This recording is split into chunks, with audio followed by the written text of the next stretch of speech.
Hello. Uh, welcome to Rough Magic Plays Eat the Reich. I am your GM for this evening, Morgan Parsons. Use he, him pronouns. Joining me at this virtual tabletop, who do we have? I don't know what order to do this in. My favorite to least favorite. Okay. That will be here forever because all of you are my favorite. Everybody say your names at the same time. Yeah. 1, 2, 3. I guess let's do just because you know what, I'll do this in a semi clockwise fashion. Felix. Hiya, my name is Felix. My pronouns are in the they series. I'm a dungeon master and puppeteer, and I'll be playing Cosgrove. Lovely. Diego. Hey there, everybody. My name is Diego Bruno. I use he, him pronouns. I'm lead game master of Rough Magic Games and the program board director at the Chicago Tabletop Gaming Association. And tonight, I'll be playing Irina. Lovely. Santana. Santana, she, her pronouns. I will be playing Flint, and I am Chaos Gremlin Game Master nonprofit worker in my spare time. Awesome. And Tara. Hi, I'm Tara. I prefer they, but you can use any pronouns for me. Bonus points for creativity. I am a game master and the operations oracle here at Rough Magic. You've seen me on this Twitch channel before. I'm around. We're like tomorrow and on Thursdays and so on. Anyway, that's me. Tonight I'm playing Chuck. Yeah. Oh wait, I'm a hat. Yeah. That's all. Okay, I gotta put it away now. The end. Awesome. And very briefly before we get into this game properly, I do think it is worth taking a moment to say this game is super violent, but we are not here because we particularly care to indulge in the violence in and of itself. Rather, we are here out of a desire to reinforce the social contract of tolerance and love and loving one another, which is an agreement that Nazis and other fascists explicitly reject and endanger and are therefore no longer covered by. So, in the spirit of that, fuck fascism, let's eat some fucking Nazis. So, the year is 1943, and Europe is at war. Illuminated by the dull red lights of the bomber's hangar, Commander Slate, the human commander of Fang, the Allied resistance effort that all of you work for, that has, incidentally, no official actual definition of what the acronym FANG stands for. But Commander Slate paces back and forth on the steel plates of the plane's floor. The last 6 months have led us to this point. This is our final move. Your mission is to kill Adolf Hitler in his zeppelin atop the Eiffel Tower. 4 reinforced steel boxes hang from the roof. From behind bulletproof glass in the lids, eyes stare forth with fierce determination. Your eyes. It's all that's hell down there, folks. Once you arrive, you'll be swarmed with Nazi scum until this is done and dusted. But I'll be in your way, should you need anything. She walks over to a large lever mounted towards the front of the bomb. Good luck, you sexy freaks. She throws the lever, salutes the drop coffins as the hatches of the plane open, and you plummet from the plane towards the lights of Paris at dusk. So, where do y'all want to drop first on our lovely map that we have up? We can be anywhere in Sector 3. It's unfortunately a combination of anti-aircraft embankments and obfuscation technology, or rather anti-obfuscation Nazi magic, prevent the bomber from getting too close to your goal. Where are we thinking, gang? Can't help but look at those catacombs. All Let's right. go to the catacombs. All right. So, Paris catacombs. Let me double check something real quick. There we are. Okay. So, Paris is home to many tunnels, sepulchres, forgotten mausolea, and the like, natural places for vampires to hang out. This location represents a major entrance to the underground network, but navigating to other parts of the city will be difficult thanks to centuries of disrepair and deliberate obfuscation. That said, if it's getting dangerous on the surface, these are a pretty good spot for vampires to escape attention for a while. So the objective in this part of Paris is to get into and subsequently out of the subterranean labyrinth. It is we're going to set that at we're going to set that objective at an 8. So that's how many you're going to chew through.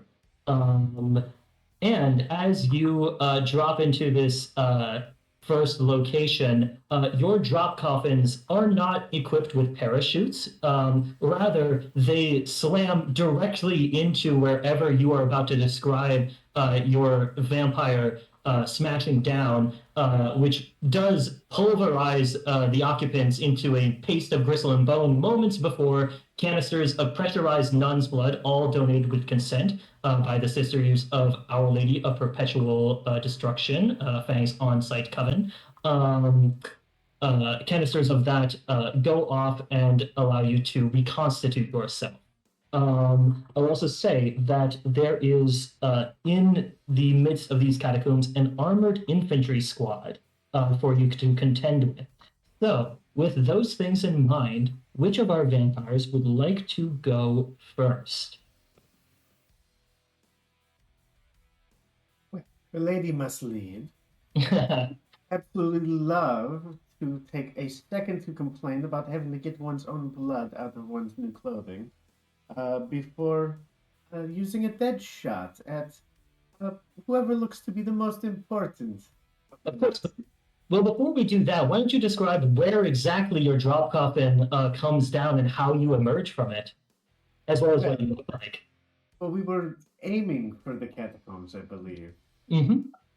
So, knowing my luck, it would have slammed somewhere into the tops of one of those sewer grates, much to my dismay, getting muck on my boots and the like.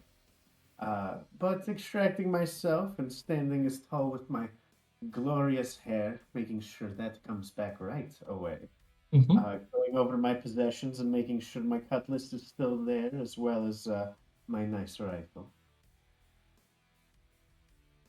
And then, of course, making sure that I have a safe arrival, and whatever is closest and most dangerous gets a bullet wound. Absolutely. You're able to take some time and post up in a little hidden spot. So it sounds like you're gonna maybe take your rifle and try and get some pot shots off at these Nazis while you're waiting for your friends to drop in.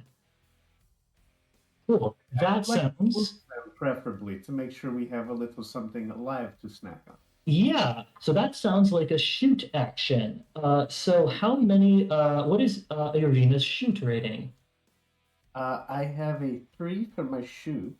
Awesome. So you're going to grab 3 dice. I'm tempted to use my Deadeye shot. Reduce the threat's attack rating by 1. Is Deadeye shot might be a special? Or is it... the abilities, not the advanced. Right, but I think that let me check. Oh no, you're right. Yes, so it's something that you can potentially do if you get a crit, if you roll a 6 on one of these dice. And then 3 for my shooting. 3 for your shooting. Do you want to use any equipment? You don't have any blood right now because you had to use all of it to resurrect yourself, but you can spend to use it. Okay. I do have the exquisite hunting rifle, so I might as well do 1 from that. There you go. All right. Go ahead and roll. Got a 6, a 5, a 4, and a 2. Cool. The 2 is a failure, so you'll discard that. The 6 is a crit. and the others are successes. You have 3 attack dice coming at you. Objective to get into and out of the catacombs is at an 8. The armored infantry squad is at a 6. Rather, their threat rating is at 6. You can spend these successes. The normal successes you can spend 1 for 1 to reduce the objective or the threat rating, or you can spend the crit to take them down by 2. You can spend those also to defend yourself. So you can spend them 1 to 1 to take away these attack dice, or you can spend the crit to take away 2 of them. You can also spend them to gain blood. 1 attack dice to gain 1 point of blood, or a crit to gain 2. And you also mentioned that you do have a special that you could allocate that crit to. Yeah, I think I'm going to use the. I'll use the dead shot to reduce the threat attack rating by 1. Awesome. That takes them from a 3 down to a 2. All right, then I'll use the crit to reduce that 2 to 0. Correct. No. You would have to use the crit to do that first. So then you have, I think, 2 or 3 regulars. Yeah, 2 successes remaining. So I will say, if you take all 3 of these attack dice, you will be downed at the end of your turn. You'll need to at least take away 2 of them. Yeah. So it looks like I'll have to spend those 2 successes. Rather, you would you need to at least take away 1 of them to not be injured. I will say this actually, because you will be injured if there are 1 or 2 dice remaining. So you might as well just actually spend 1 and spend the other 1 on something else. Like getting blood. Yes, exactly.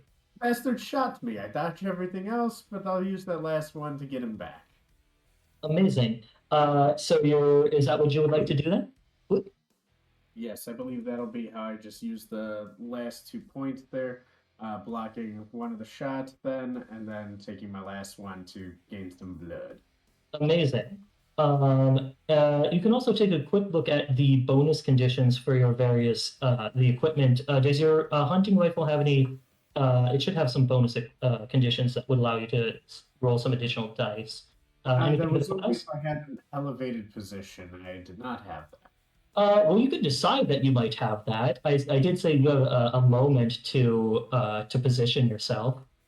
No, far too late, darling. I made the mistake of slamming down into the sidewalk. That's true.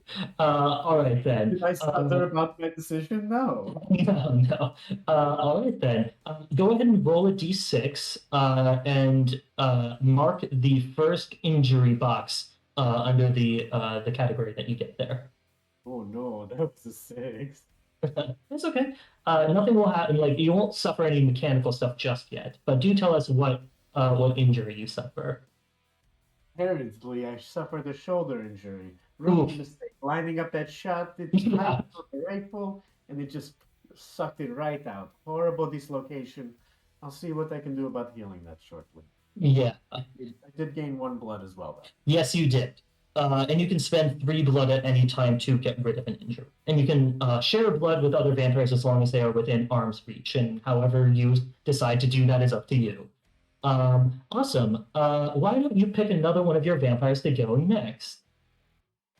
Well, I do love my batty friend so much. I really hope they're okay, glancing to the skies, hoping to see their wings. Flint, where does your coffin drop? So, to get to the catacombs in Paris, you have to, a lot of the entrances have these big wrought iron gates. Yeah. I think mine smashed kind of like right on top and kind of got speared in. Yeah.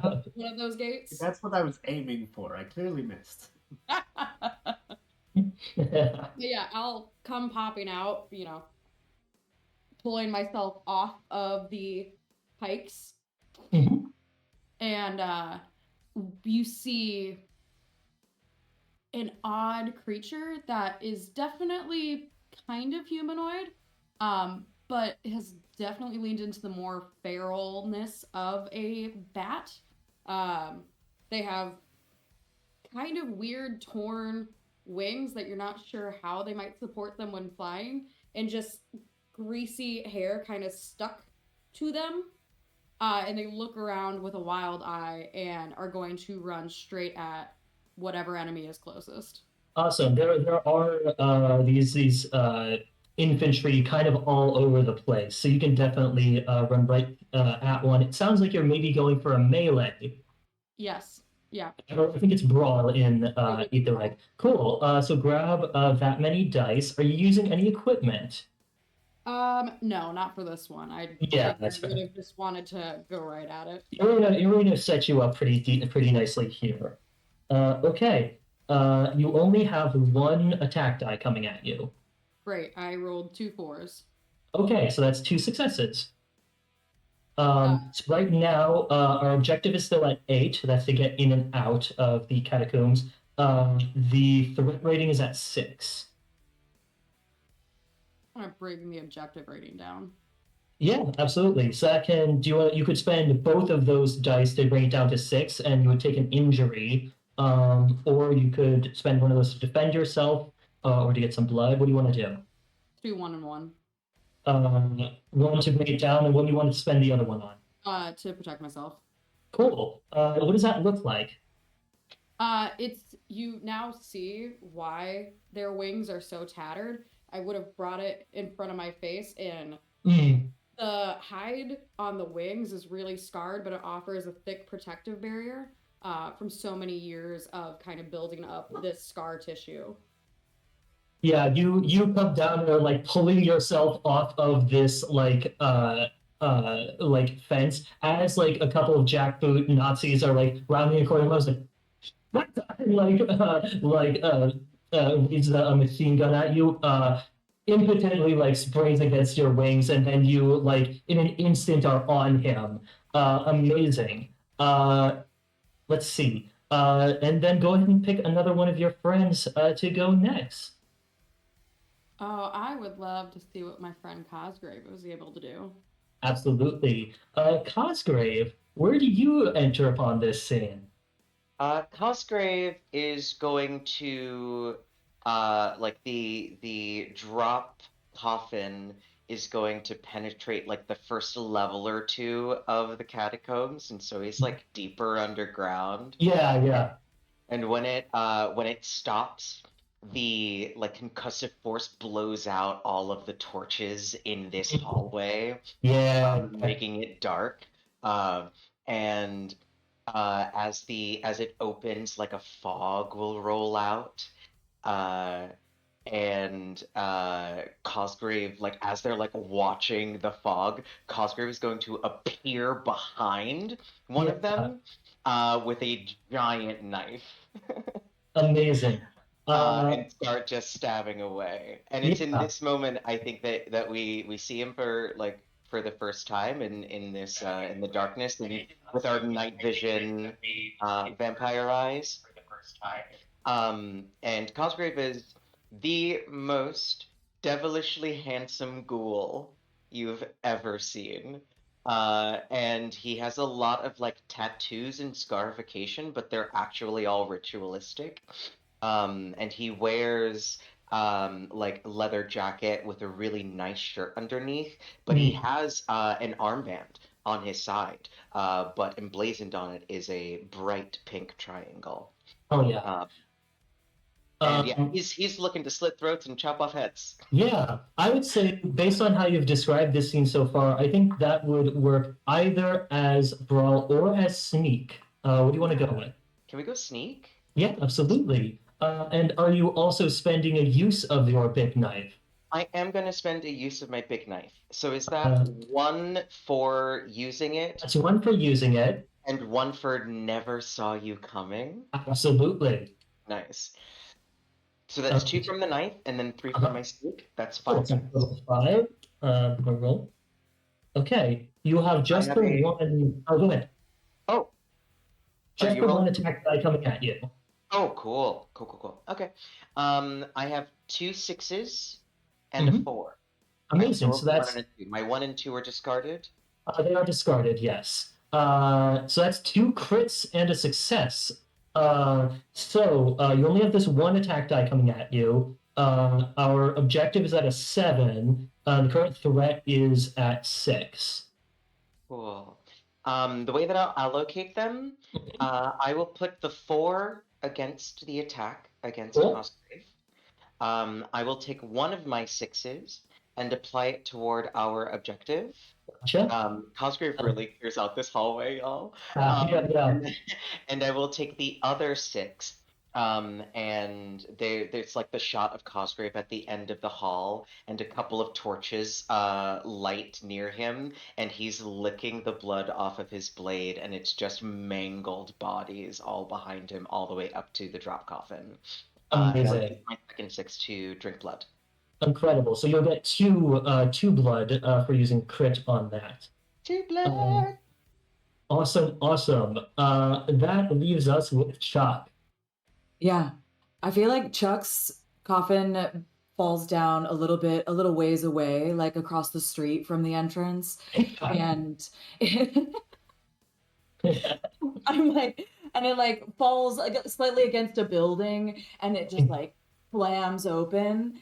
And the first thing that comes out is like a hand, and it does this like thing where like I'm like coming back together as I like float up in that weird stand-up way. And Chuck is really gangly and tall, and he's wearing like a vest that's like shredded, and his shirt is shredded. He's really a cowboy from like the way back, and he is like got long black hair and his tall black hat, and he's like dripping. Like the blood on him just like doesn't come out. He's just like one of those unexplainably wet vampires all the time. Like he doesn't try to like clean it off, and he's just kind of like got that growl going on in the back of his voice, and he just saunters really slow across the street, looking at like the chaos that my friends have already started here, and really like relishing in it. You're doing like the cowboy, like the cowboy walk, but it's not entirely clear how much of it is cowboy and how much of it might be like a degree of like decay and stuff going on in like the ligaments of your pelvis. Yeah, just like the way that I like drag one of my feet, but like yeah. So are there any other enemies down here, or can I like Right now it's all this infantry squad that's kind of responding to like these like drop coffins. But there's still like it's still like a decent number of like Nazis, and you have the narrative power to describe them as being pretty much wherever you like. Okay. I guess, well, I was thinking about how I kind of want to use my tool belt to like jerry rig a cool like mass knockout weapon between like, I don't know, like there's a coffin here and there's a metal gate there, and like I probably have the tools, like a chain or something somewhere that I can grab to like. I think you also like walk up and you do see, since you like were like dropped across the street, you're like walking up and you see like the car that this team of Nazis like pulled up in, as like a couple of them are still like loading back out and don't notice you like running into the catacombs, but you see their car is just unattended. Oh yeah, great. That's exactly what I needed too. That is exactly what I needed. Yeah. In that case, before I walk all the way up, I clock that and I go, and I like it's like growl and grin at myself, and I go over to jerry rig that car. I'm going to ram it into the front gate and catch as many infantry Nazis between me and it as I can. Amazing. I think this is absolutely a fix. Yeah. Is there any other? Do you want to spend a use of your tool belt as well? I will, absolutely. Yeah. Awesome. I think is there any other equipment that you want to use with this, or is that everything you want to do? I guess this is a pretty straightforward. I'm not wearing a car, so I don't really need to use my jerry rigging for that. No, I think that this is fine. This is fine. Are you gonna roll first, or am I gonna roll? I'm going to roll at the same time. Okay, 3, 2, 1, go. Ooh. Oh, I got 2 failures actually, which does mean that first of all, at the end of Chuck's turn, their attack will go up, And then actually at the end of the round, their attack will go up again as reinforcements arrive. But for the moment, you have no attack dice coming at you. That's great. How do you fight against me? I'm in a car. I have a 4 and a 5, so I have 2 successes. So our objective currently is at 5. That's getting an in and out of the catacombs. And then the armored infantry squad, their threat currently is at 6. So I could reduce that though and make it. You can take it there. So threat is basically their health. If you reduce their health down to 0, it's a little bit less. It's more useful to do that early in the turn order to try and like take them out, so that people who go like later might not have to deal with stuff. But like I said, Paris is crawling with Nazis, so they will reinforcements do show up at the end of the round. But you could get a head start for like the next round if anybody else wants to like also take this threat. I guess that would be my question: is if I reduce it by 2, how much does it go up by because of So the threat rating doesn't go up because it would only go up if you reduce them to 0 in this round, right? Then like basically the way that would work is I would roll a d6 and they'd get that much threat back, and then their attack rating would be like cut in half. So it's still useful to do. But as it stands right now, it would be like you'd be taking out sending someone up to like chop them down like earlier, like next turn. That sounds fine to me. They can be alive and squirming underneath the hood of my car between it and the gate. Yeah, absolutely. So you're gonna take the threat down then? Yeah, I would. Yeah. Okay, that'll take them down to 4. What does that look like? Describe this scene in a little bit more detail, please. Yeah, I think to add a little extra to it. So I get into the car and I hotwire it handily. It's very easy. And I just kind of like, I lean the seat back and I go as far as it will go. I don't know if they do, but this one does. And I just like slam my foot on the gas, and there's like a little something on the road like between me and Irina's coffin, and I want to catch a little air over her coffin, and then go slamming into like a crowd of them, and I catch like, I don't know, 3 or 4 of them between me and the metal gate, and they're like all impaled, and they're like still scrambling for their guns. And I'm still on the gas. Like I'm still just like driving into this metal gate, and I'm licking my lips with just like an unnaturally long tongue. I'm hungry. Amazing. I just remembered too, did you roll any 1s during that last roll by any chance? No, they're all 2s. I know. Chuck specifically has a thing where with blood, if they roll any 1s, but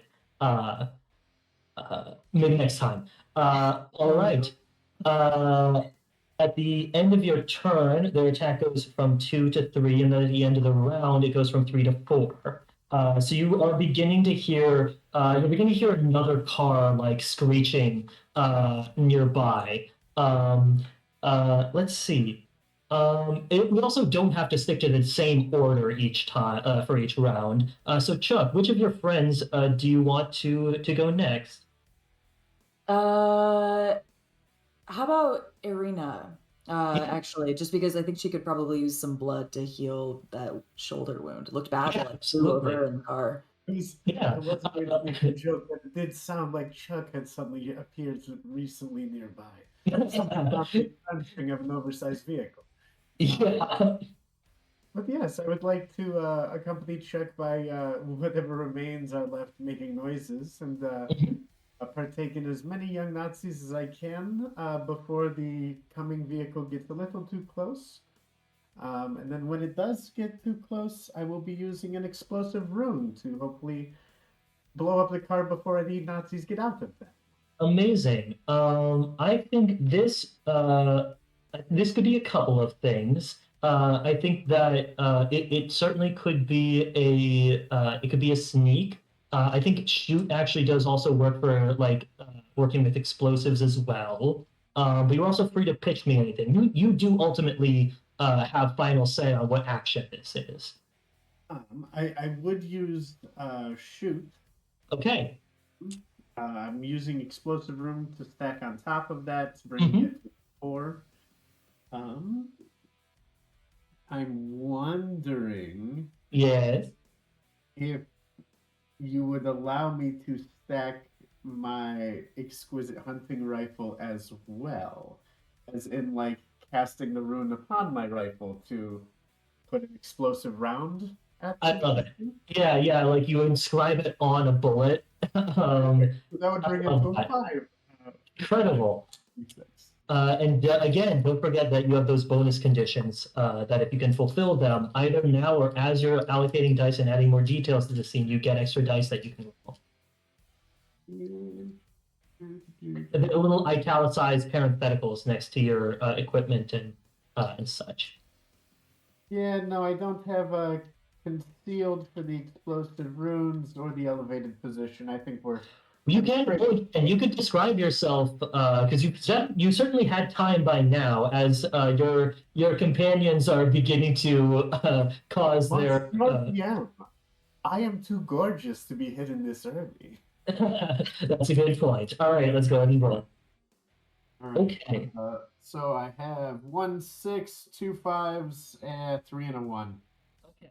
One crit, 2 success. Okay, you have 2 successes coming at you.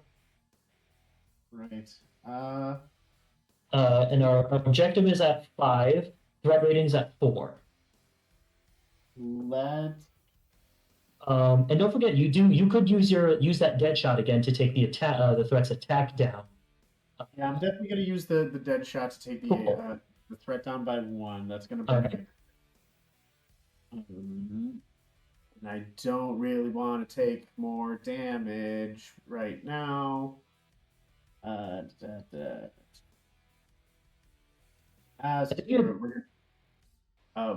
much is left on the? So it's on the objective. That objective is currently as a 5.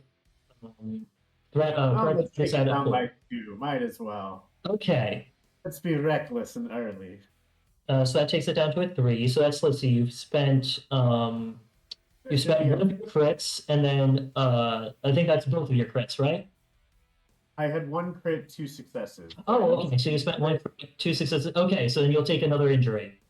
Yep. Okay, go and roll for it.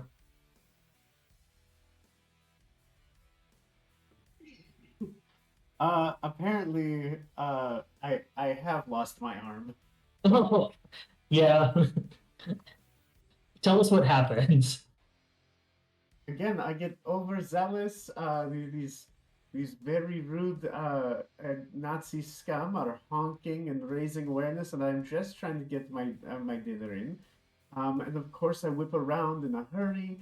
I decide to throw one of my explosive rune into their engine block from a good 80 yards, and I was very proud of the shot. Except I forgot how much recoil that explosive round has, and well, I didn't brace, and I had already injured the arm before. Yeah. This location turns into, well, now I've been unarmed. I've been disarmed. Oh no. Oh, is that an injury that actually has mechanical implications for you? Yeah, I may now only use 1 item around until I heal this. You all do see that Irina is starting to look a little beat up. She's been doing good work, though. Stand up again. Three of Eastern European cuss words. All right. Which of your friends do you want to go next? Cosgrave, don't you have some sewing thing? Where's Cosgrave at? The camera pans across a couple of mausoleum iron entrances, and as it goes by, you see Cosgrave in between, in one of the little windows, and the camera turns back, and Cosgrave is gone. Yeah. And in the area around some Nazi soldiers, the ground begins to rumble and a fog rolls in as hands burst out of the earth beneath them and start gripping at their bodies and tearing them apart. I'm going to spend 1 blood to use an ability, Phantasmagoria.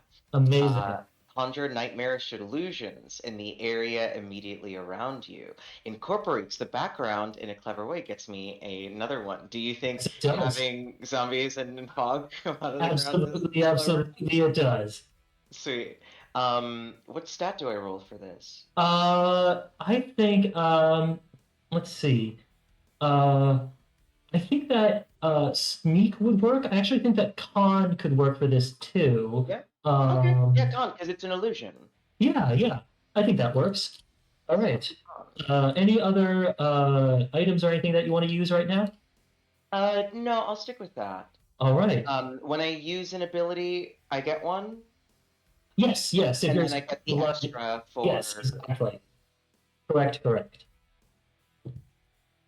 Okay. Good. Oof. 1, 1, 1, Oh no. 3, 4. So Okay. I have one success. Okay, you do have 3 attack dice coming at you. I Oh, would say no. it would be a little bit early for this, but once per game you can do a flashback. Yeah. Where we would flashback to a little scene where like and explore how you all met. And then you would be able to roll that pool of dice again and add 2. It's a little bit early for that though. It's up to I do have a you. question. I do have a question. Yes. Can I use equipment and abilities? Yes, you can. So can I use an item? I will allow you. Yeah. Because there's one that I have that I think is actually very relevant here, and it's my bottled ghost. Yes, absolutely. I've got bottled ghosts that I can toss out. Okay. Let's see.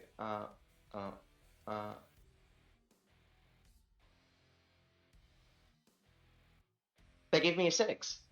Amazing. So that's so you have 1 success and 1 crit then. You have 3 attack dice coming at you.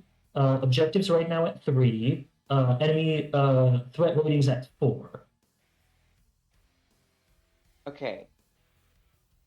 Cosgrave is going to take 1 hit. Mm-hmm. So I'll use the crit to get rid of 2 of the hits. Well, I will say it'll be the same because it's you'll take an injury if it's 1 or 2. You might as well just use the regular success to take 1 away if you're going to do that, and then spend the crit on something else because that'll come out to the same thing. Nice. Then yeah, I'll use the 4 against one of the attacks, and I'll take my injury, and I'll use the crit for our objective. Amazing. So that takes it down to 1. Go and roll a d6 for your injury and tell us what how this scene plays out.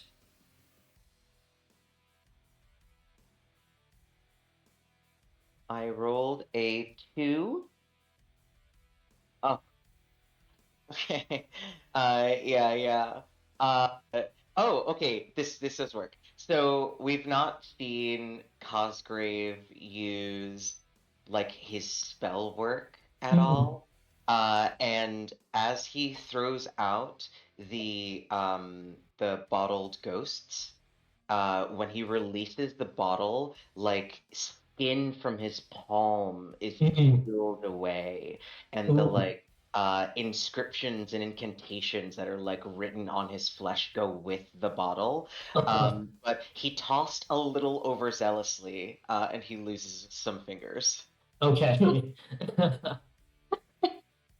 Unfortunate. Yeah. But all right. But still, he turns to Irina and goes, "Oh look, practically the same."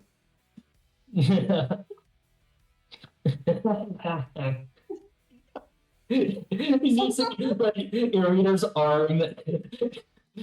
I know. For some reason, somehow, like your arm and your fingers do like land in the same spot. Amazing. Cosgrave, which of your other friends do you want to go next? Flint, where are you at, buddy? Let's see. I jumped down from the wrought iron gate into the brawl. So I think seeing my friends get hurt, I'm going to grab my grappling hook and I'm gonna use it to try and just wrangle these people in righteous anger. Amazing. That sounds like it's probably a brawl. It is a brawl with a piece of equipment. Yeah. Anything else you want to spend with that? Don't have really much else to spend, so nope, we're gonna go with this. All right. Okay, you have just one attack die coming at you. Well, I've got one success and one crit. Amazing. I'm gonna take the attack though. I'm Okay. going to use the crit to use my special ability, which gains me 3 blood. Amazing. And then I'm going to use the success to lower the threat. You want to lower the threat, or if you put it to the objective, you'll Lower the objective. All right. Tell us what happens. So I take this grappling hook, and I'm not even really quite looking at where I'm hitting. I'm just worried about getting to my friends who are down. And so I think in Flint's head, it looks really cool, and it's like spinning, and it's like accurate, but really it's kind of like a little kid with a stick just kind of going like this back and forth, and it's just kind of gouging whoever's close by. It is still effective. Yeah, and because of how bloody the people around me are getting, I'm just kind of open mouth blood as I go. Flint thunder. Incredible. You all, this absolute like burst of chaos that the past couple of seconds have been allow you all to regroup and move on to another scene closer, just a little bit to the Eiffel Tower. I'm going to ask y'all, especially given our slightly limited time frame with this, do you all want to spend another scene on in Sector 3, or do you want to go ahead and move into Sector 2? I'm down to just Yeah, let's go to Sector 2. If it turns Go out into we have Sector 2? extra time, then we can take it later. Yeah, I like that. All right, we're in Sector 2 on our little map here. Do you all want to move into?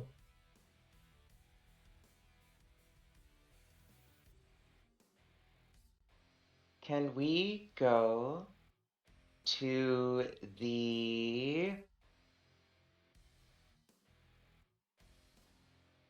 Can we go to the garage? Absolutely. Does that sound good to everybody? Well, we've clearly had such a great track record with cars so far. Mm-hmm. Well, I mean, Arena, you're the one that's injured. You know, you're practically invalid. Listen here, you little. Oh no, don't hurt me. You're just carrying your arm like under your other arm, like. I cannot beat you with my other arm. Oh, we can go We to the can tech heal. pavilion. Yes, yeah. So I'm gonna go up to my weak-armed friend, and I haven't swallowed any of the blood that has gotten in my mouth yet. So I'm gonna baby bird. You know, if you just keep doing that back and forth, we can make some honey. Blood honey. Thank you, Pat. You could go ahead and remove that injury.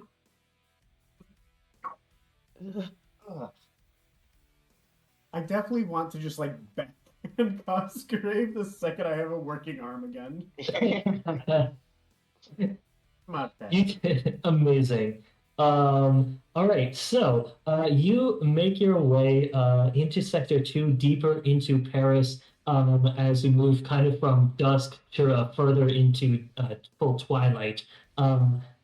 Few people owned a car in 1940s Paris, and for many of those who did, it was a status symbol. Most of the vehicles in this garage belonged to German expats or diplomats who want to be seen driving something expensive. They can't handle much in the way of punishment from enemy fire, but on an open road, they can achieve a fair lick of speed. For this, I'm going to give you all a choice up top. Do you all want an open-topped Italian speedster, a reliable German import, or an unremarkable French jalopy? I will say, all of them have a bonus condition of 2 dice. The Italian speedster has stunts, the German import has tight turns, and the French jalopy has go unnoticed. Oh, I'm sorry. I would be jumping into the Italian import right away. Cosgrave is Top right down next with to my her, man. and it's a classic question, loves. Style or substance? Style all the way. All right, you all hop into this Italian speedster, and Chuck, you're able to make quick work of this jury rig it immediately. I just want to say my blood on the Italian leather seats, like I'm picturing like a cream color. Yeah, And I'm just like I slide in all squelchy. It's absolutely an ichor. It's absolutely an ichor going on in this car right now. I'm gonna say, Chuck, you can go ahead and note down that you have this Italian speedster. It has 2 uses, and bonus conditions are plus stunts. And the reason I'm giving you this bit of loot for free is as you tear out of this garage and start peeling away on a straightaway down the Eiffel Tower, a motorcycle squad of Nazis peels off after you. Your objective is to lose the squad, get the hell out of there. It is a rating 6, and these, or actually, sorry, rating 8 rather. I think I can take care of these boys. And I will also say, let me pull up, here we go. This motorcycle squad, it is a threat of 10, an attack of 3. While you are fighting them, all vampires gain the special Crash and Burn, inflict 3 damage to the motorcycle squad. So in other words, if you crit, you can just immediately describe yourself taking out one of these motorcycle squads in blaze of fiery death. So with that being the case, Chuck, you're the only one who didn't get a turn last round. Why don't we start off with you? I'm driving anyway, aren't I? Yeah. Okay, so we're driving down the road. Here come these motorcyclists.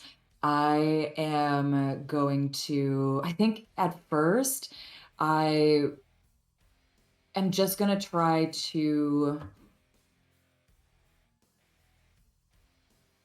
I'm going to try to drive. I'm going to try to drive away in thinking about like trying to make it harder for them to catch us, them to hit us, maybe give a little bit of distance for my friends to shoot at a distance. We'll see. I'm going to try to take down, I'm going to try to just floor it and see how fast I can go. Yeah, I will say in this instance, I'm going to be generous, and I think that you can use your fix for this. Well, thank you. I appreciate anything else? Anything else that you want to use for this maneuver? I'm gonna go ahead and use this one of the uses of the speedster for this. Absolutely. Yeah. And don't forget the bonus dice condition. Right. Okay, so 1 for the speedster. I get 4 for fix, and that's all, right? Well, if you describe yourself doing any stunts, you'll get an extra 2. Oh, okay. I can stunts, absolutely. So my stunt is before I gun it, I am going to actually slow down and wait for them to catch up to us a little bit, and then I'm gonna fishtail on them, and before I shoom right out. Amazing. All right, so I get 2 more dice for that. Yes. Yeah. Okay.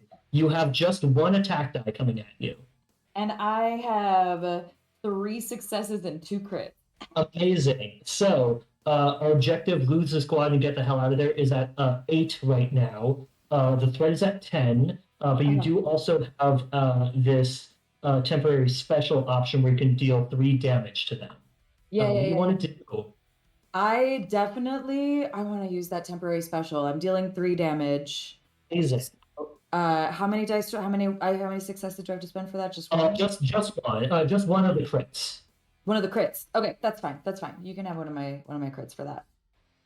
So I deal them 3 damage. I am going to use 1 of my successes to block the attack die that's coming towards me. I would really like to drink some blood. Yeah. Also, Uh, did you roll any ones just now?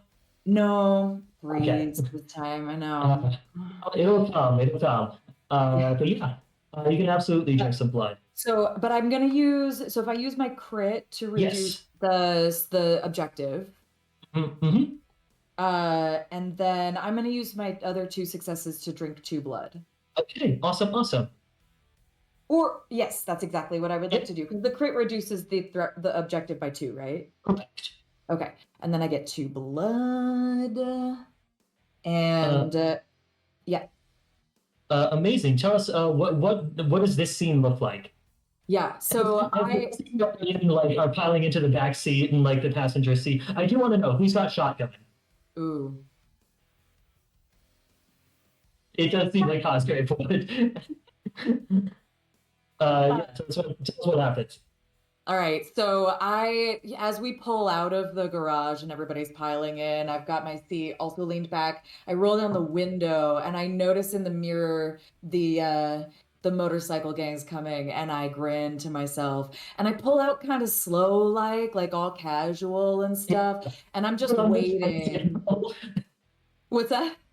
So you put on the turn signal, which probably wasn't a thing in 1940s Paris, but Chuck doesn't use. I don't use a turn signal. I don't know what you're talking about. That's not for me. And I lean a little ways out and I look over my shoulder. And as they get a little bit closer, I pull out and I'm like kind of like right in the way. They start to circle around us, and I hit the gas and I peel out, and the smoke is like building up. And then I do like don't I like fishtail on them, and I hit one of them. I slam against the wall, and like their arm comes off and it lands in my lap, and that's what I start to like munch on as I like lean out and lean into the gas, and we go shooting up a hill. incredible. Awesome, awesome. Which of your friends do you want to have go next? Cosgrave in the shotgun seat. You're up. Thank you. You know, Chuck, your diet of mostly Germans has done nothing to quell your American moxie. Thank you. I think, and this Cosgrave says this while holding his sawn-off shotgun out the window. And like as a motorcycle gains on them, he's going to lean forward and go. He like says something, but it's too quiet for the German to hear, and he goes, "Get a little bit closer." Thank you. I need a point-blank shot. And he fires. Amazing. I think this is probably shoot. Are you spending a use of your shotgun? I will spend a use of the sawn-off shotgun. Amazing. And you absolutely get the bonus dice condition for luring them a little bit closer in. Another, and then the 2 extras for point blank. And I have a 5. Amazing. Let's see. You do have 2 attack dice coming at you. Cool. So that's just the 1 success. You could do a flashback. I could. I kind of want to. Yeah. All right. So it doesn't feel too high stakes, but no. I feel like I want to. Let's see. So go in. First of all, make sure you take note of how many dice you just rolled. And then let me pull this up. I need you to go and roll a d6 for me.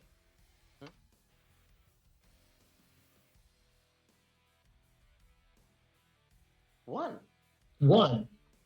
So this flashback was on board a plummeting aeroplane. And then go and roll another d6 for me.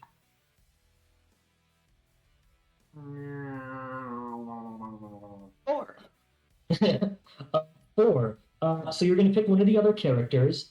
They taught you a few tricks. What was the most important lesson? So which of your friends here do you think was on this plummeting airplane with you, and that you learned a couple of tricks from them in this scenario? I think the person that was on this plummeting airplane with Cosgrave was. Oh, I'm gonna say Irina. Because she is also, she likes to, she's got a rifle at her side. And not gonna lie, the reason the plane is plummeting is because Cosgrave did not realize that you need to maintain cabin pressure, and firing this brand new shotgun in the middle of this plane was not helpful. Neither was killing the co-pilot. And I think Arena is the one who taught Cosgrave the very important lesson that he is a shit shot. Amazing. So go ahead and roll all of those that pool of dice that you just rolled plus another 2. Oh, okay. 7 now. 7. 2, 1, 3, 2, 6, 6, 4. Okay. And a Two success. crits, 1 success. You have 2 attack dice coming at you. Right now the objective is at 6. Threat is at 7, and don't forget you have this special where you can deal 3 damage to them. What do you want to do? I would, and doing 3 damage affects the threat or the objective? That affects the threat. I would say you could, if you were to allocate both of those crits to that, you would take the threat down by 1, which might mean that like the next person who acts might be able to take them out and like free up a lot of like for the rest of this turn, free up a lot of like dice for to put towards like the objective. Mm-hmm. Or whatever else. Yeah, no, I would like to do that. That is all right. So you want to put both of your crits into that special then. Mm-hmm. And then you had how many other successes? 1 success. You do have these 2 attack dice coming at you, but that'll be the same regardless of whether you. So you would still take an injury. So you could affect the objective. You could get some blood. I'm gonna get some blood. Okay. So you'll take another injury. Go and mark 1 blood. Go and roll a d6 for me to see what your injury is. Absolutely. My injury is a 6. So what's the? Oh no! I think when Cosgrave fires the shotgun, we're in this enclosed space. There's a bit of like lit gunpowder, and it catches on his belt, and his grimoire is damaged. Did you learn nothing from the airplane? But I like coax them in. You do, however, with this maneuver, do a substantial amount of damage to this motorcycle squad. What do you think happens? Well, when he fires at the first, their head gone. Yeah, absolutely. And it's like one of those that has like a little sidecar on it, and the person was gonna try and jump onto our car, but when their driver died, the whole motorcycle just veered off and began to like tumble. Yeah, absolutely. Another one. Explosion in the distance. Yeah. Absolutely. Chuck, you look in the adjust the rear view mirror and just see the wall of fire behind you. Open top Italian speedster, right? Yes. Yeah. Nice. Then a leg lands in my lap. There you go. And that's where I get the plus. Now I do just have like an image in my head of like the scene from Lady in the Tramp, but it is Cosgrave and on either end of a human.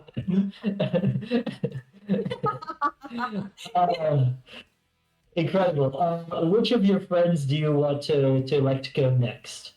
Irina. All right. Don't worry, I'll take care of this. I'm going to draw my saber. Mm-hmm. I'm going to lunge onto the nearest motorcycle so that I can charge them with my saber. And as we pass an old building around the corner, I'm going to summon my nightly willing servants. And me and a cloud of bats and a saber charging on a motorcycle at them. Which I'm hoping qualifies as a terrify. Yes, it absolutely does. Do you have blood to spend on I have 1 blood that I haven't used, which is literally all I need. Yes, amazing. Thank Oh, God so again for our baddie friend for vomiting into me because I definitely did not need to waste this. mm, That's gonna be 3, 4, 5, 6. Yeah, 6 to roll on this. all right. Also, don't forget you have your cigarettes from a dead man that you can actually spend to get immediately get. I believe it's 2 blood. Ooh, might as well add that as well. Yeah, yeah.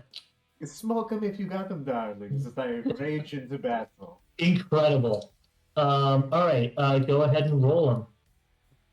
Great. So Okay. that is a 1, 5, 2 4s, 2 3s, and a 1. So 3 successes. 3 successes. You have just one attack die coming at you.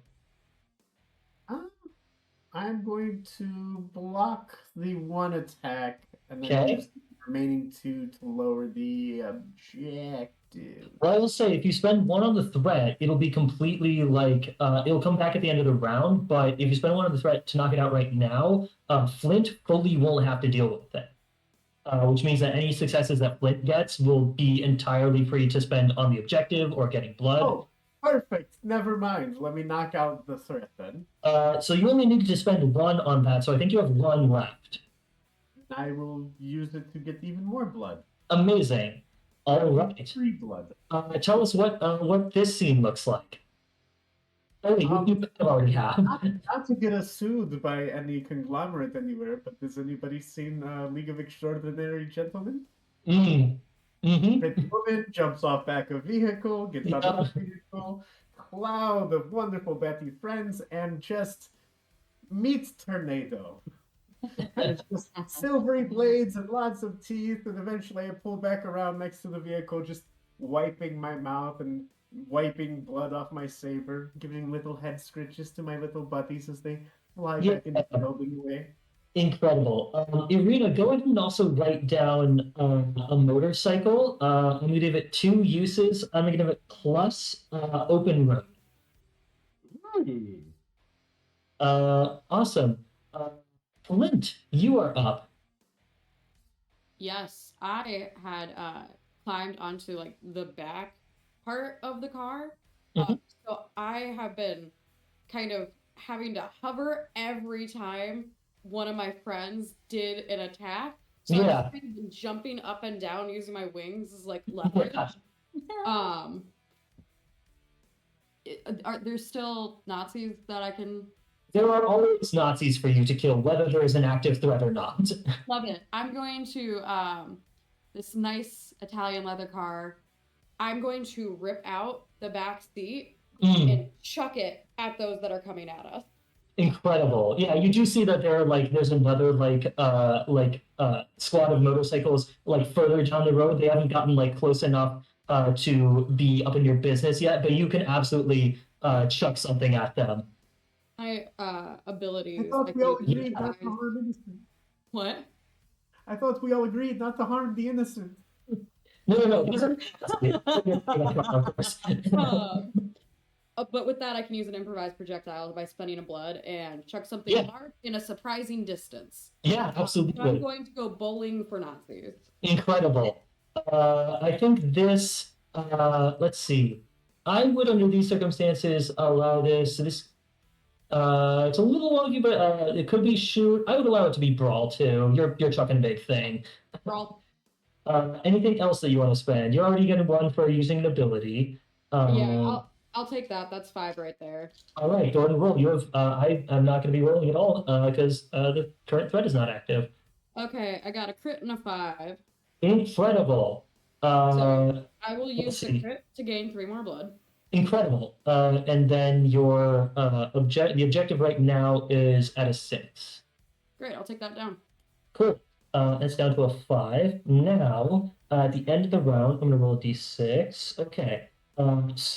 Threat goes back up to a 6, but their attack is now just going to be technically it's half. I'm going to round down and say it's just 1. What do you think happens as you chuck this piece of the car over at your pursuers? Yeah, so I would have grabbed that out to my friend's horror, and I'm sure yelps of fury, and I would have held it over my head, kind of like Doodle Bob with the big old pencil, Yeah. and just let out an ungodly feral screech. And in a moment of restraint, kind of went, thought for a second, flew up in the air, and Mhm. ended up kind of just using the momentum to literally make a essentially boulder for them to now have to avoid.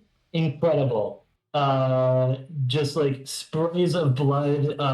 You can get as much as you like. Oh yeah, and I then fly up, and I'm kind of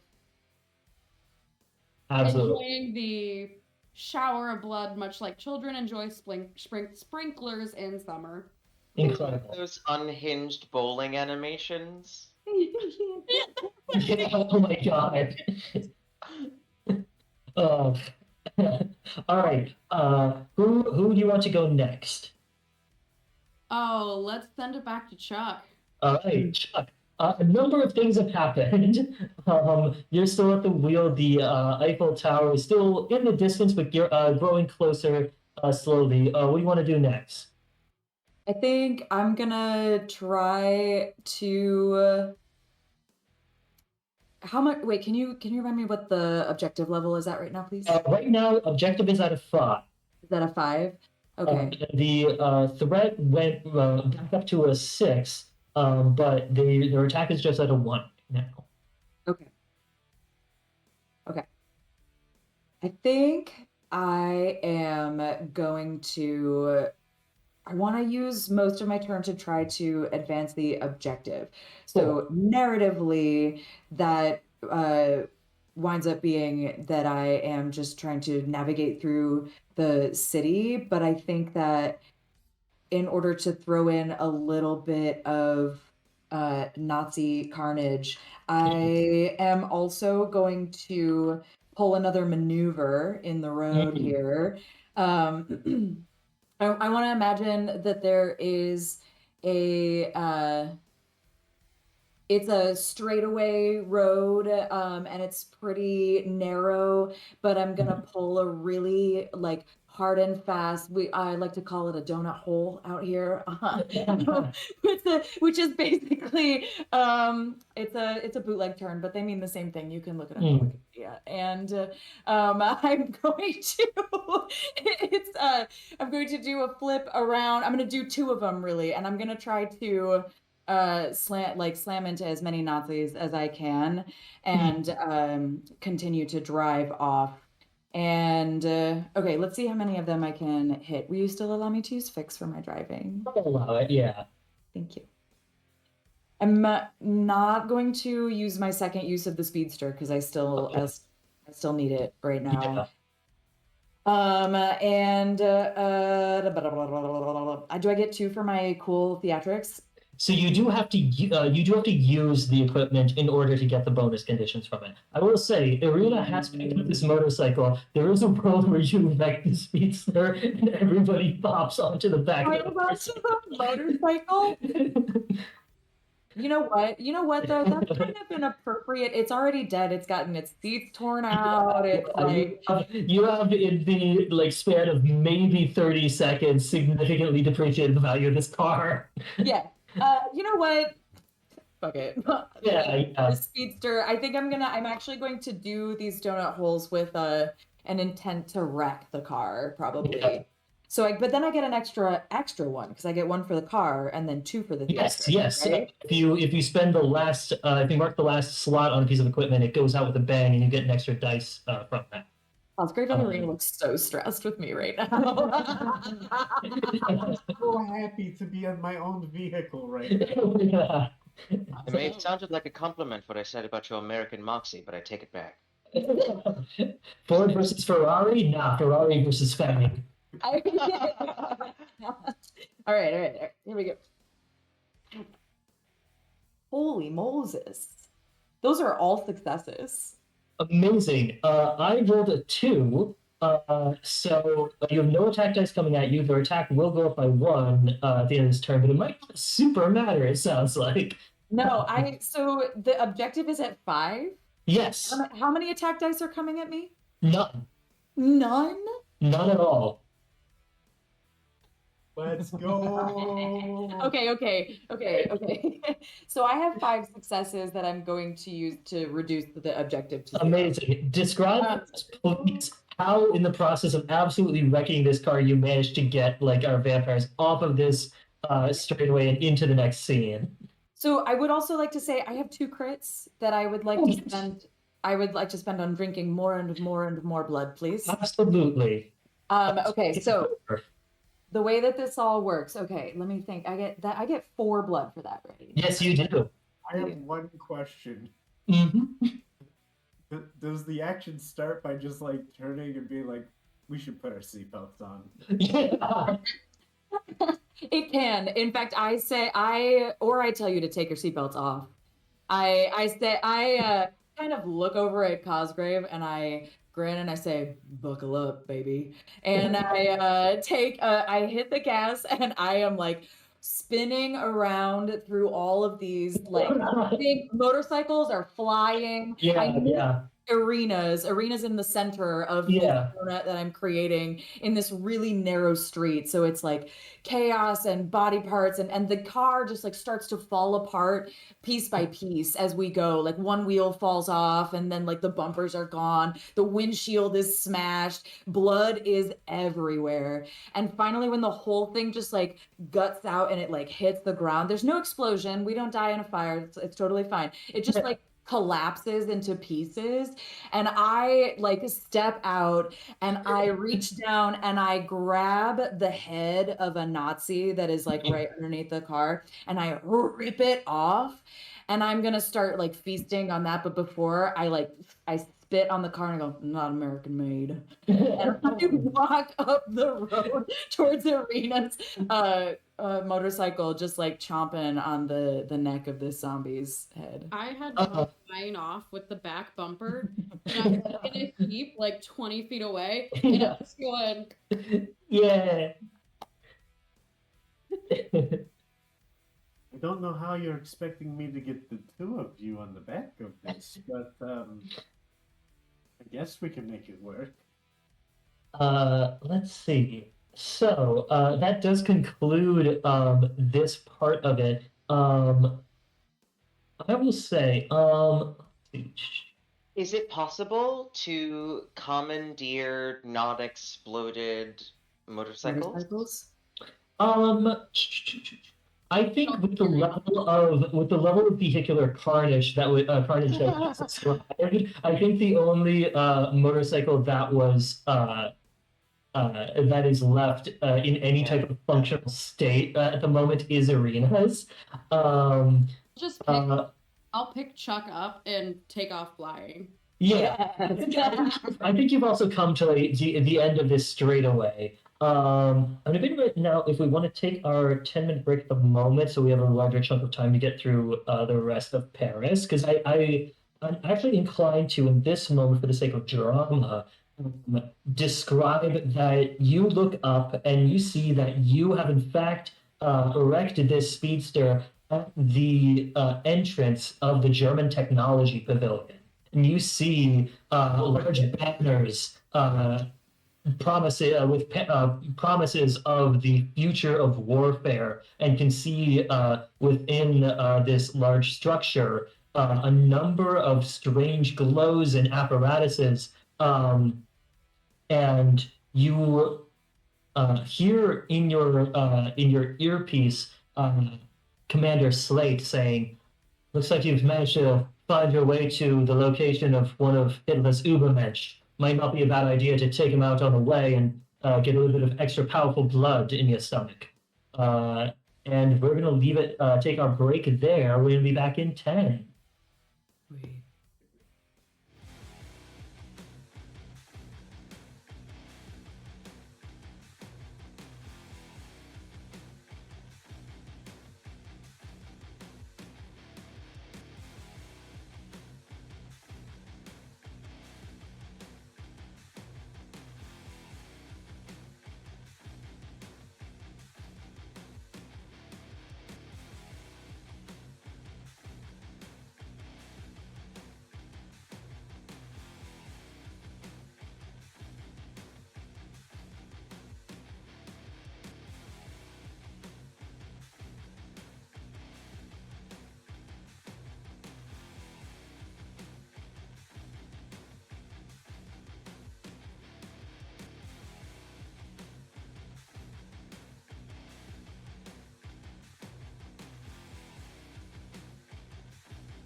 Welcome back, everyone.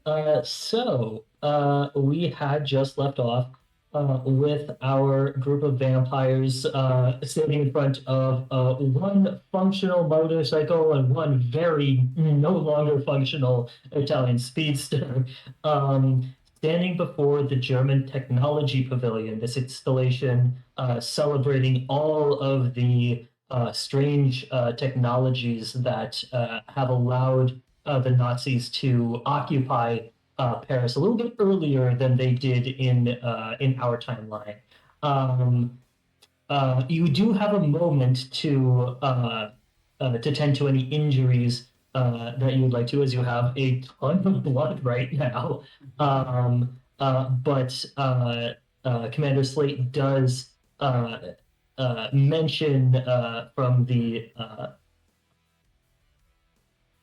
radio link in your ear that it might not be a bad idea to try and take out one of Hitler's prized Ubermensch super soldiers and get a little bit of superpowered blood on your way to the Eiffel Tower.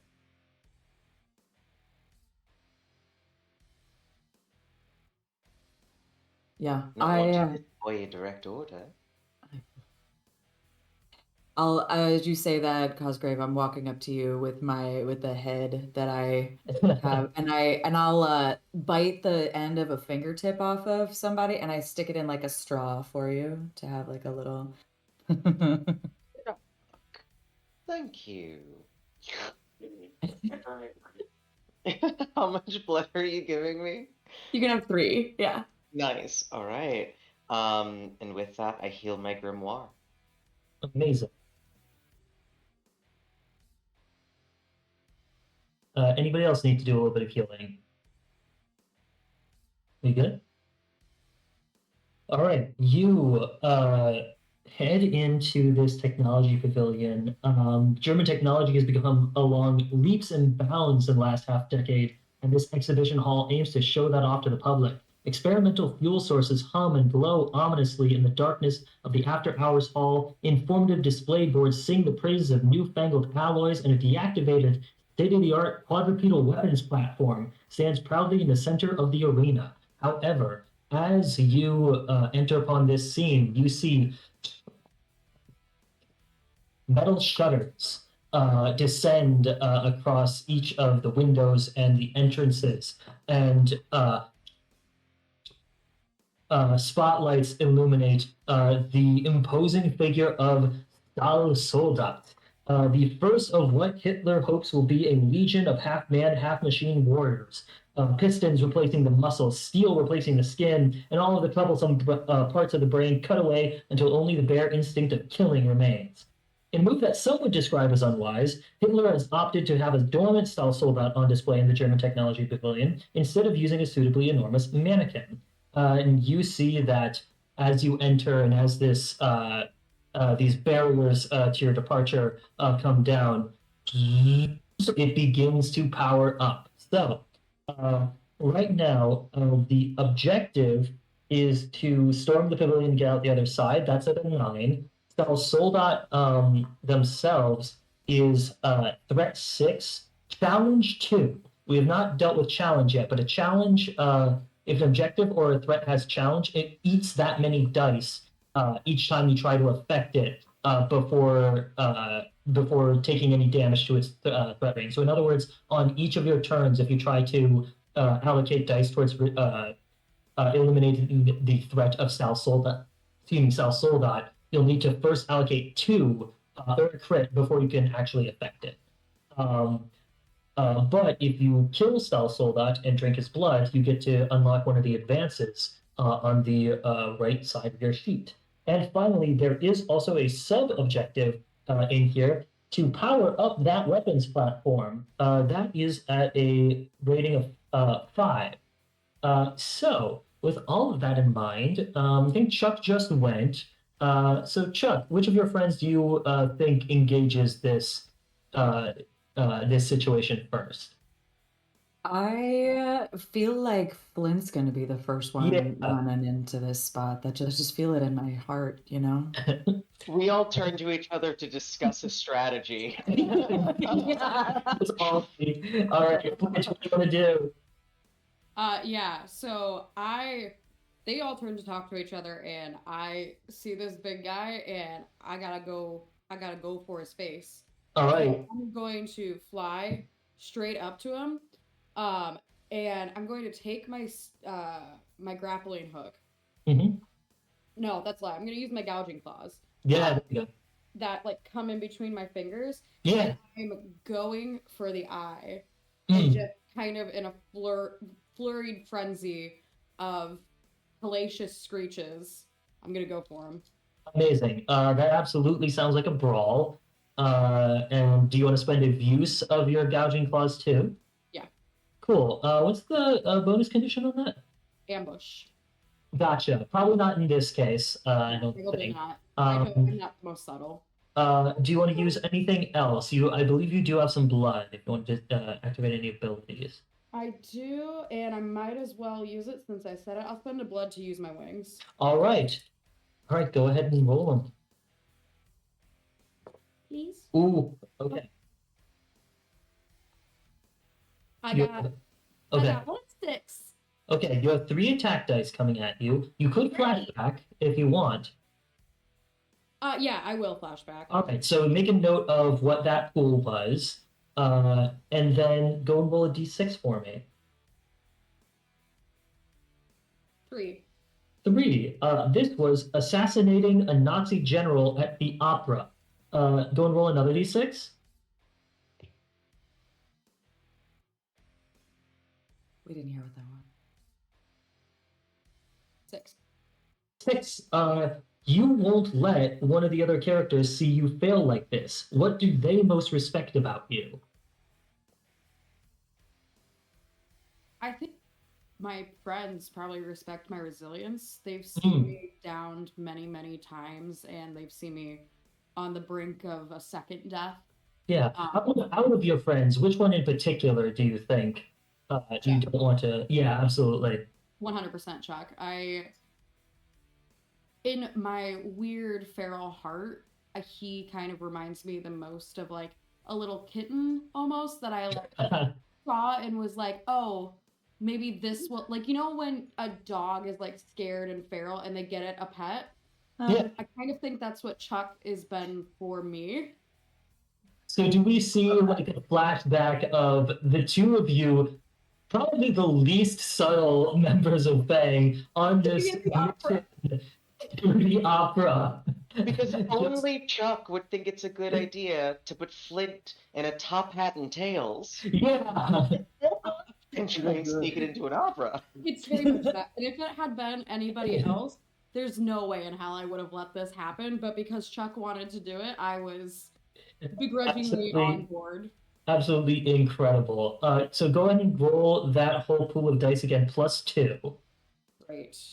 I just learned so much So about that myself. is 4, 5, 6. Right, so I'm rolling 8. Amazing. Just a big bat and just a soggy little guy. Just Okay, that's not Which is which? better, but it's 2 4s and a 6. Okay, you have 3 attack dice coming at you. Love it. I'll eliminate 1. Okay. And then let's see. So you have a crit and a success. The overall objective is at a 9. The Stall Soldat is at threat 6, challenge 2. You want to spend the crit and the success to take that down? All right. So that brings him down to a 4. And then you'll take an injury. So go and roll a d6. And that is a 6, so I am hamstrung. Okay. So what do you think happens? I think in the fury and the flustering, I have kind of pulled myself in every which direction. My body and my brain are both equally broken at this point, and the fear of failure and the fear of disappointing my friends does not allow me to feel that breakage in my brain or my body. Mm. And so I just go until I can't anymore. Yeah, you just absolutely lay into this monster of metal and prejudice, and you like going right up to it, like start raking at claws, and you see that one of these like pneumatic claws of its own just like catches you by the Achilles heel. So as you're like trying to fly away, there's a moment of um, like end of Van Helsing style, where it's just like got you as they're trying to flap away and is pulling you back down. The rest of you all see this. Flint, which of your friends acts next? I'm gonna say Irina probably does. All right, Irina.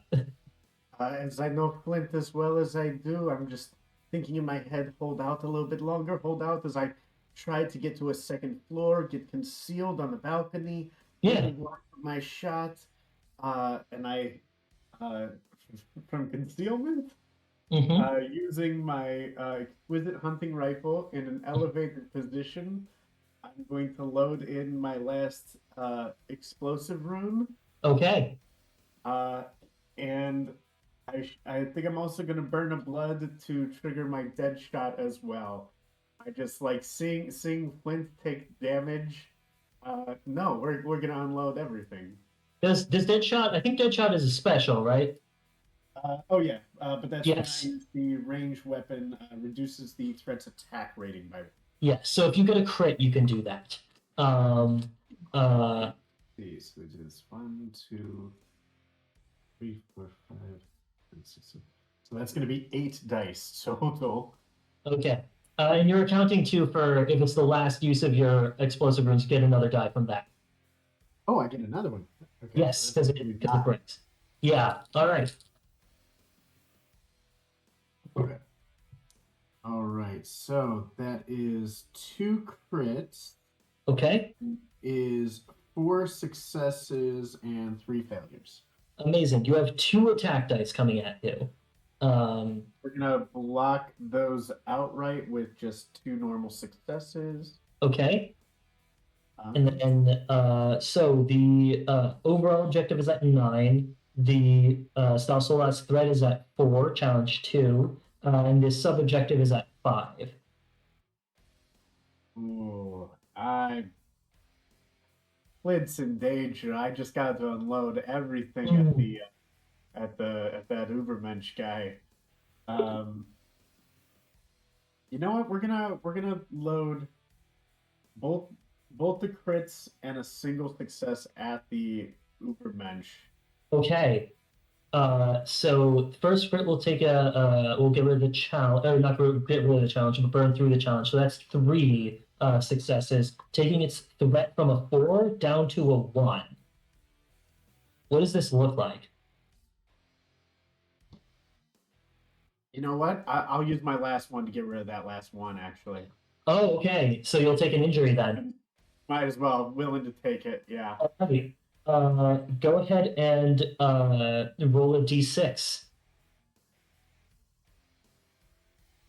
That is a 3, which means my hair is ruined. Worth it. So what do you think happens? I would say that I'm finding the perfect perch, and I'm waiting for my perfect shot.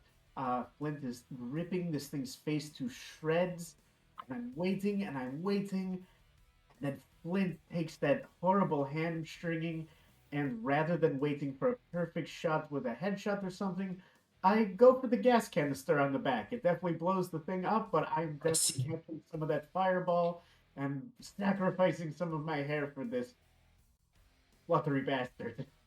Amazing. So a couple of things are going to happen immediately as this thing explodes. You all are able to rush in and get a taste of blood. It tastes, incidentally, like pitch, pine tar, and petrol. You can all go ahead and mark an advance on the right side of your sheet as you immediately get access to that. However, in order to keep the pressure on you a little bit, I am going to say that as the Stahlsoul that does blow up, there's a sudden errant. I'm gonna say that what actually ruins Irina's hair is that there's a sudden like shattering of glass as an errant sniper shot blows past you, and you manage to dodge out of the way, but the wind from it like just puts the few strands out of place. At the same time, you hear additional shattering glass, and the rest of you looking up see a paratrooper squad beginning to descend on you. So the the Ubermensch has been dealt with, but you have these other threats present. Objective is at 9. Sub-objective of powering up this quadrupedal weapons platform is at 5. Irina, which of your friends goes next? Oh, well, of course, Cosgrave. Please add some covering fire, my dear. Oh, no. Cosgrave There we go. is going to try and get this quadrupedal weapon platform up and running. Amazing. Yeah, so he's gonna foggy shadow his way up there, like a little mist sort of forms at the control panel, and he's actually he doesn't have bad fix. I do still picture him as like a random button. I think it's a luck thing that gives him bad fix. I don't think it's skill. Chuck is skill. Yeah.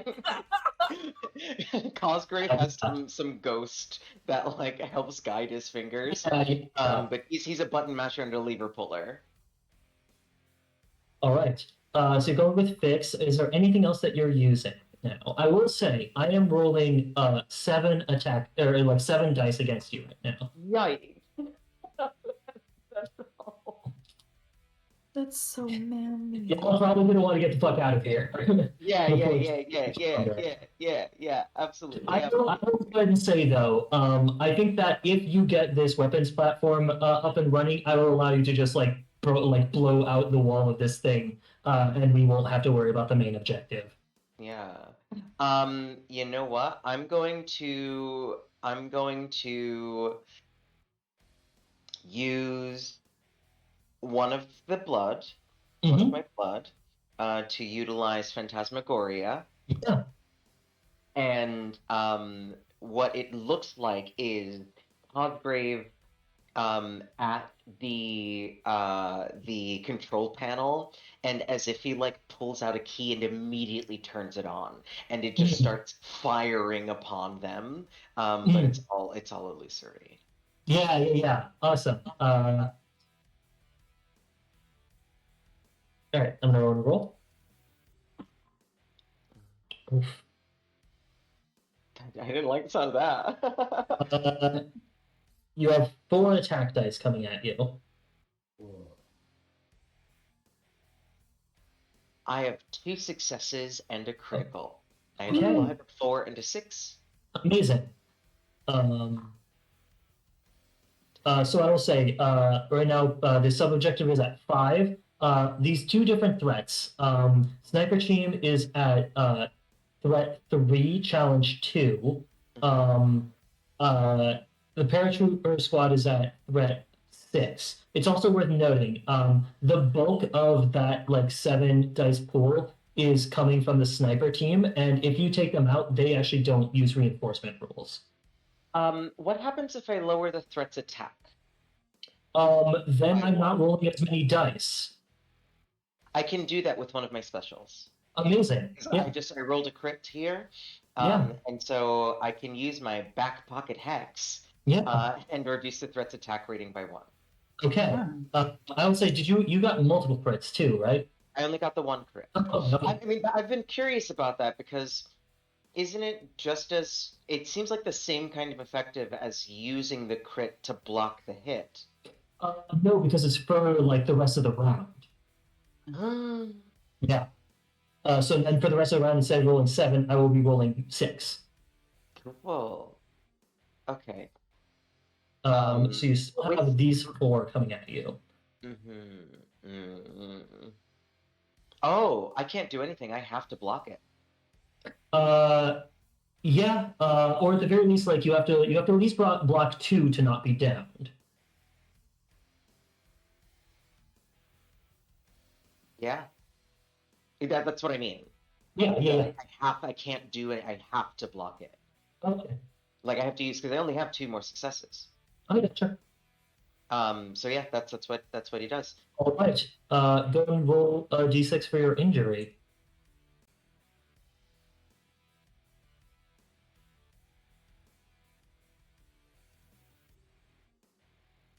That is a 6 again. This grimoire does not want to stay intact. I will say, if you want it to be narratively something else, that's also fine. But No. I think some of the trapped spirits within are getting really anxious, and they're really trying to get out of Cosgrave's control. And yeah, the grimoire is damaged again. All right. Who do you think acts next? I think she's the only one that actually. I think yeah. This round. I see you go up there to try to turn it on. It seems like it's shooting, but then like you yell up there, Cosgrave. I don't, or maybe not. I just know that it stops shooting. Stop. And I'm like, So many buttons, Chuck. I look up from feasting on the Ubermensch and I just kind of like wipe my jaw and I go scurry up the platform. I'm going to scurry up the platform and I'm going to, my goal is to actually hopefully get it up and running. Cause like, I'm assuming I could then like shoot the paratroopers. Yeah. Fantastic. Although, well, okay. Can I, not to be like a levels and everything like that here, but like, so if I go up on this platform, the weapons platform, and then the paratroopers, can we, the major objective is generally just taking out these troops, or is there another one? I'm going to say that like right now, the main objective that'll like advance the scene is to power up this weapons platform. Perfect. Okay. I was just trying to figure out if I needed to try to like, if I need to damage other things. I think I kind of want to use. If you're able to take out this sniper team, that'll do a lot for you because that would greatly reduce the amount of attack die that I'm rolling right now. Oh, good. Okay, great. I am going to, now that I'm up here a little bit higher and I have a better look at these, I would like to, while I'm trying to power them up to try to block the sniper team, I am going to spend a blood to hawk up a gut full of fierce acid and spit it at just like that really long, powerful shot of acid spit at them. Yeah, absolutely. The platoon sound, like when they spit into a metal can. Yeah. Let's see. I think for the purpose of this, we could probably do shoot, or we could also still do fix if you're also working on the The shooting, the acid spit is like cover for while I'm turning the thing. I'll let that be fixed then. Great. Thank you so much. Wow. Of course. This is a game where the Nazis get to win, and also I love y'all, so. Okay, so I've got 1 dice for my acid spit, and I've got 4 for my fix. I will also say that I think your acid spit has like a plus for versus metal. Yeah. Around here. Does it count against the troop? Because I don't want to hurt the platform, right? I would say they're probably up on like a catwalk or something like that. There it is. I'm gonna melt that out from under them so that they fall. Okay. Great.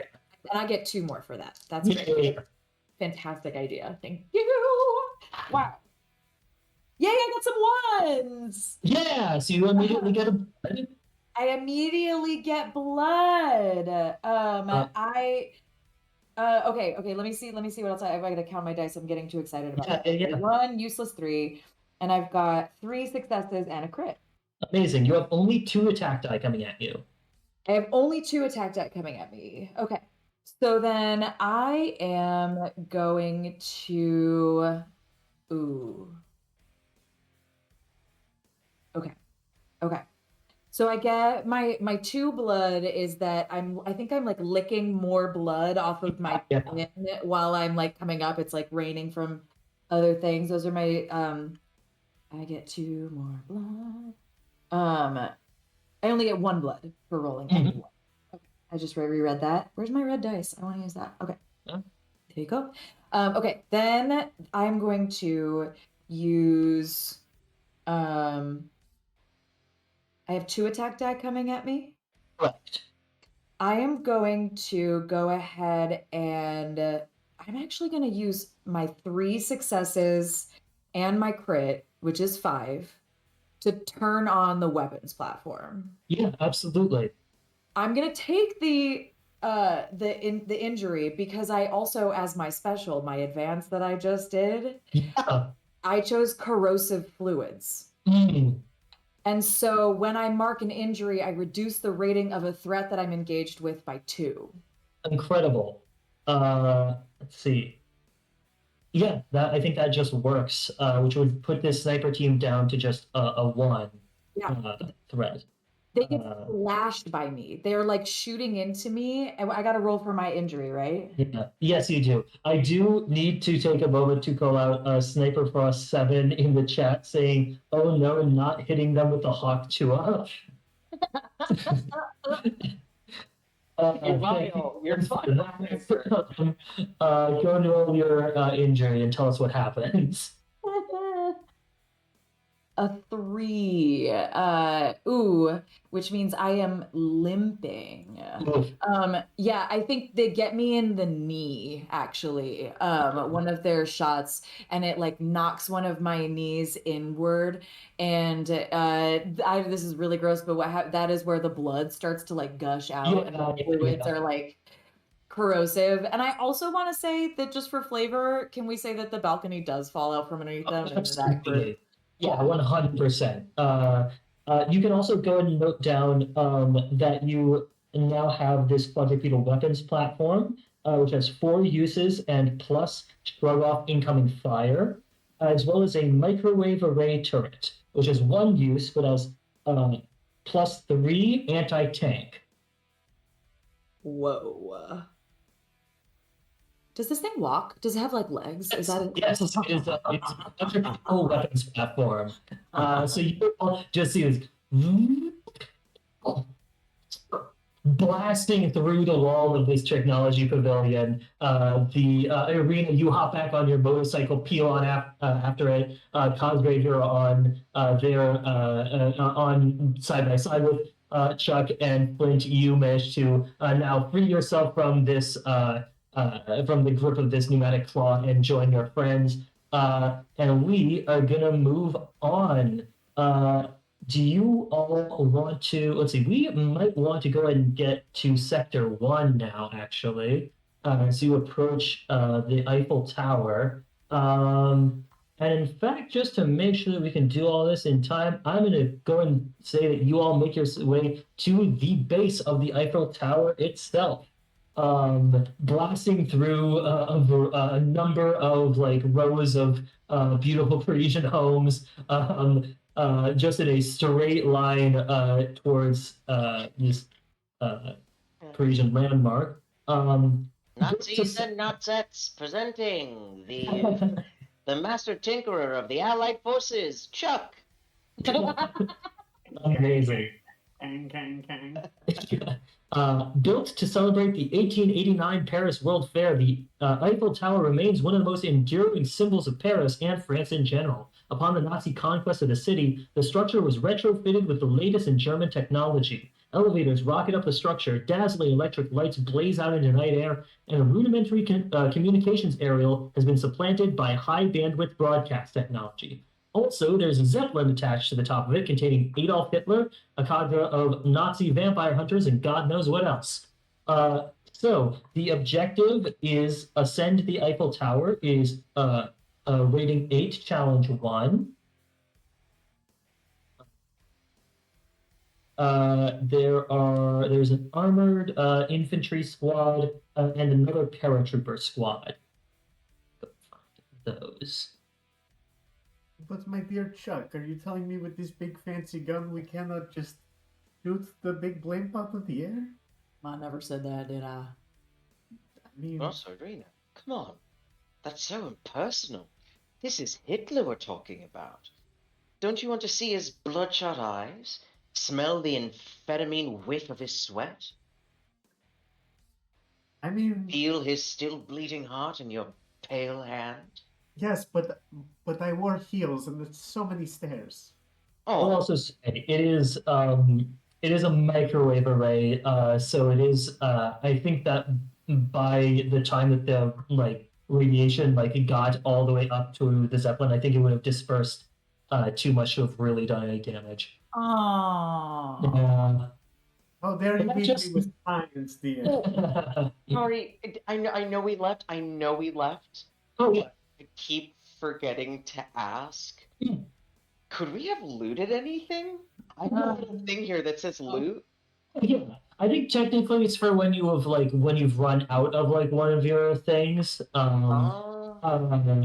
But you know, fuck it. I'll say that somebody can go ahead and write down. Let's see. Prototype beam emitter has just the one use, but has four pluses, properly calibrated before firing. And then someone else can write down loose glowing fuel source. Also has just the one use and plus plus near flammable material. First one sounds very arena. I'm not going to lie. The They first wouldn't one use sounds either like of those, so. I was liking the sound of the second one. Sounds like Yeah? a good replacement for my explosive runes. Oh, Yeah. it does. Yeah. I'll take that fuel source just in Okay. case. Plus, I have a bike. It'll go in the saddlebag for now. Yeah. I'll take the emitter unless you want it, Chuck. Oh, I'm all set over here I got this going on with me. We're all good. All right. All right. Now I'll just have You to get that sort of calibrate it. off. Mm-hmm. You see this scene awaiting you at the base of the Eiffel Tower.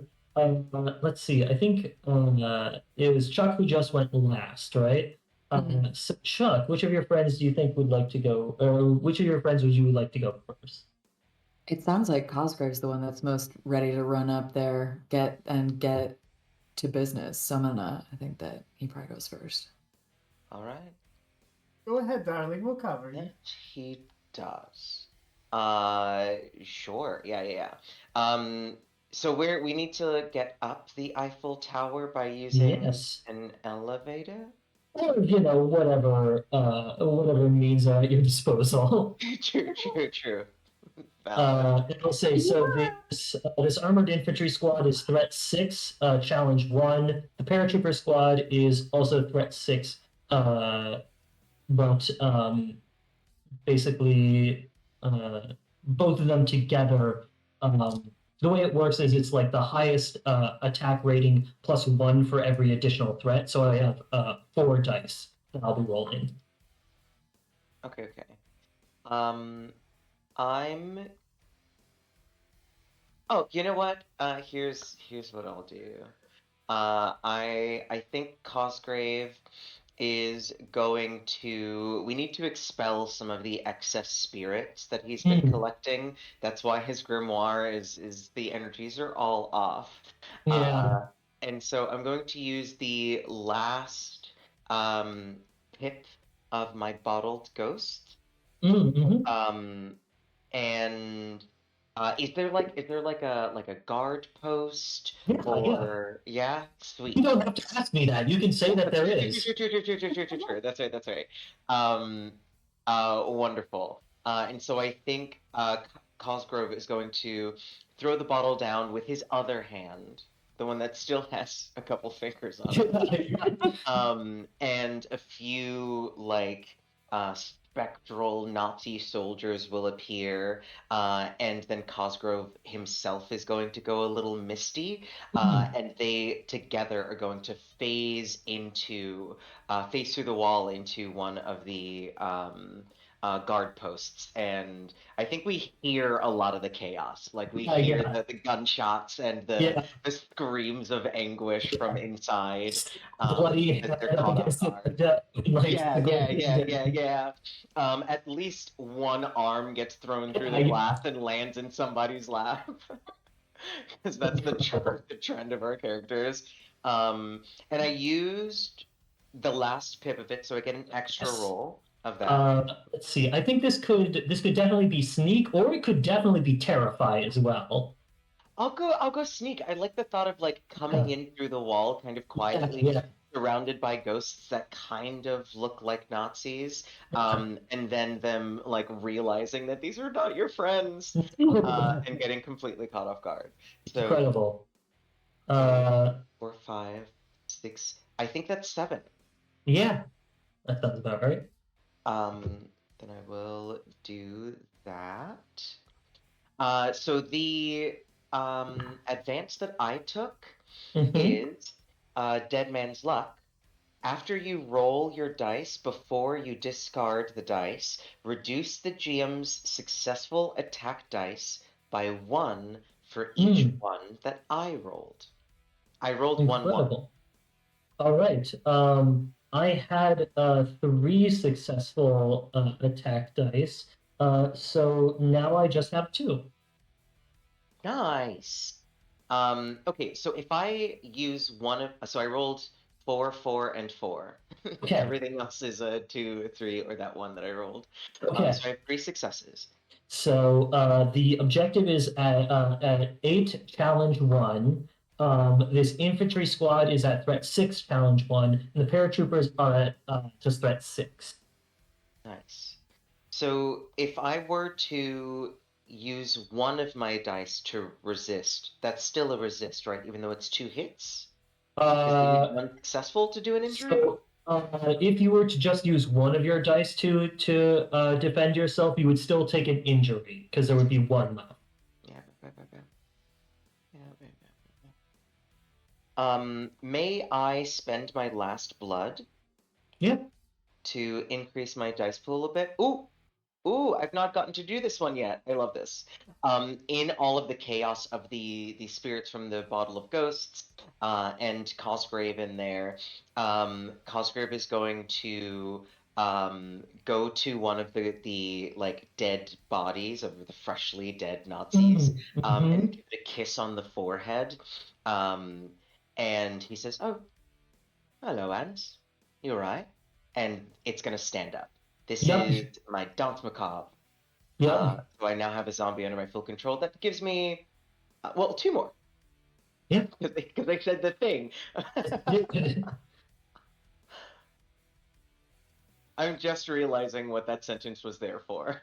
That's a 5 and a 6.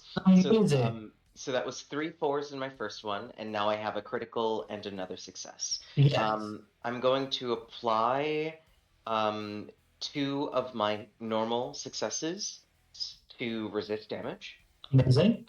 I'm going to use my 6 to gain blood because I don't produce it as much as the rest of my party members. Yeah.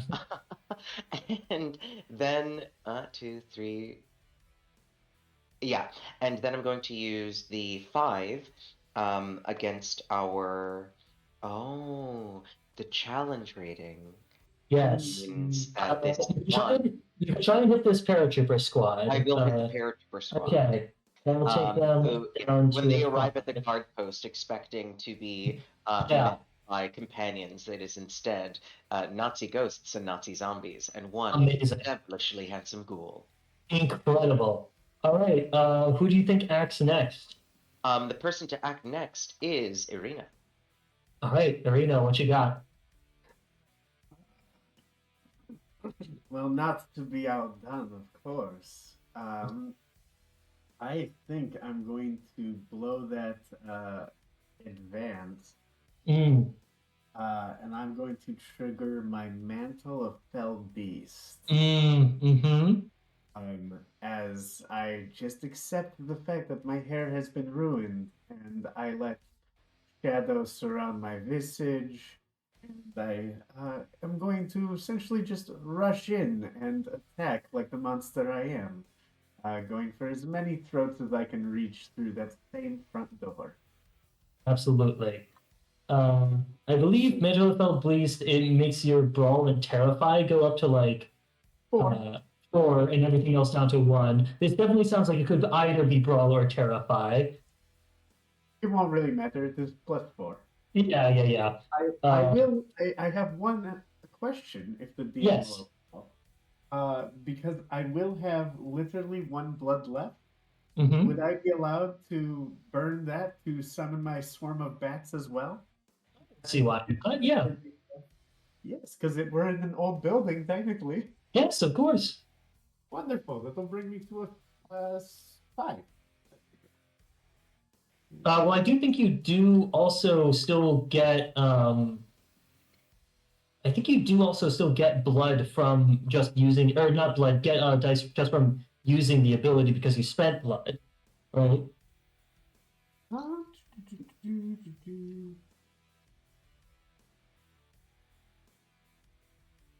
No, it doesn't look well. If you Any ability where you're spending blood, generally, yeah, does like is going to give you a die. I think. Let me double check this real quick. That's fine. I'll take the 6 dice. Yeah, You don't have to affect me right now. Yeah. Yeah, we're just gonna roll one more because that one went under the bed. Yeah. All right, we have 4 successes, 2 failures, no crits. Okay. Only 2 attack die coming at you.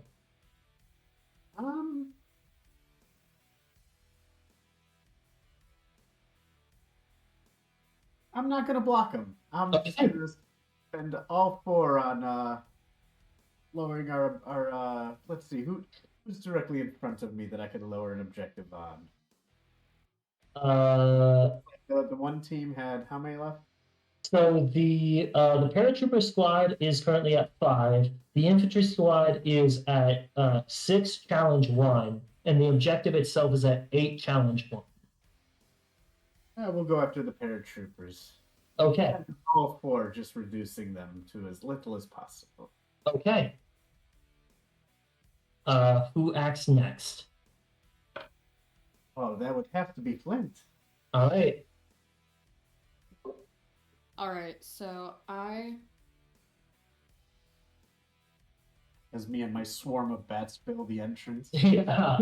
I feel at one with your friend Bats, Mhm. and I join them in the frenzy.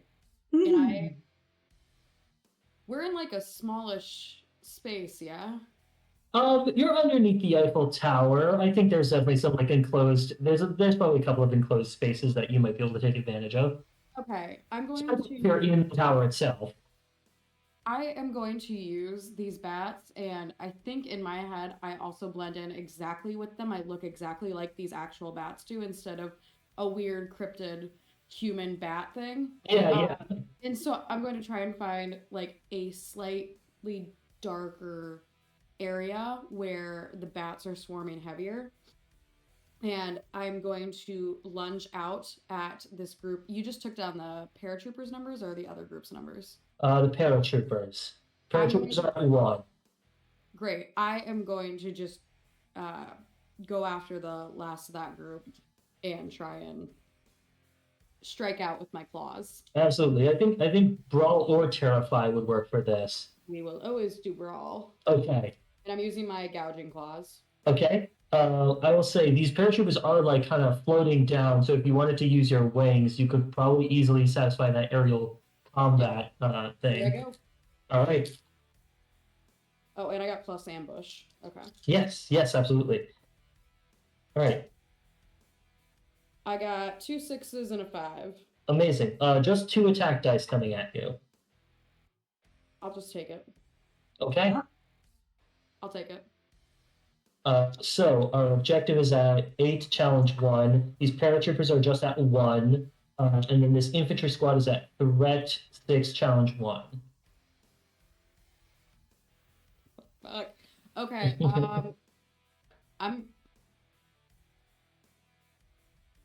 If I spent the paratroopers are just at 1. Yep. Damn. Okay, so I'll spend the 5 to get them down all the way. Okay. And then my 2 crits I'm going to use for the objective. Okay. So then that's a total of 4. Burns 1, so it goes down from an 8 down to a 5. Great. And my attack die for the round go down from a 4 to a 4 to 3. Great. Nice. And then go and roll your injury as well. Yes, sir. That is. I'm spooked. Ah. Ah. It's just I think it's like the rest of the bats is it's a little bit intense.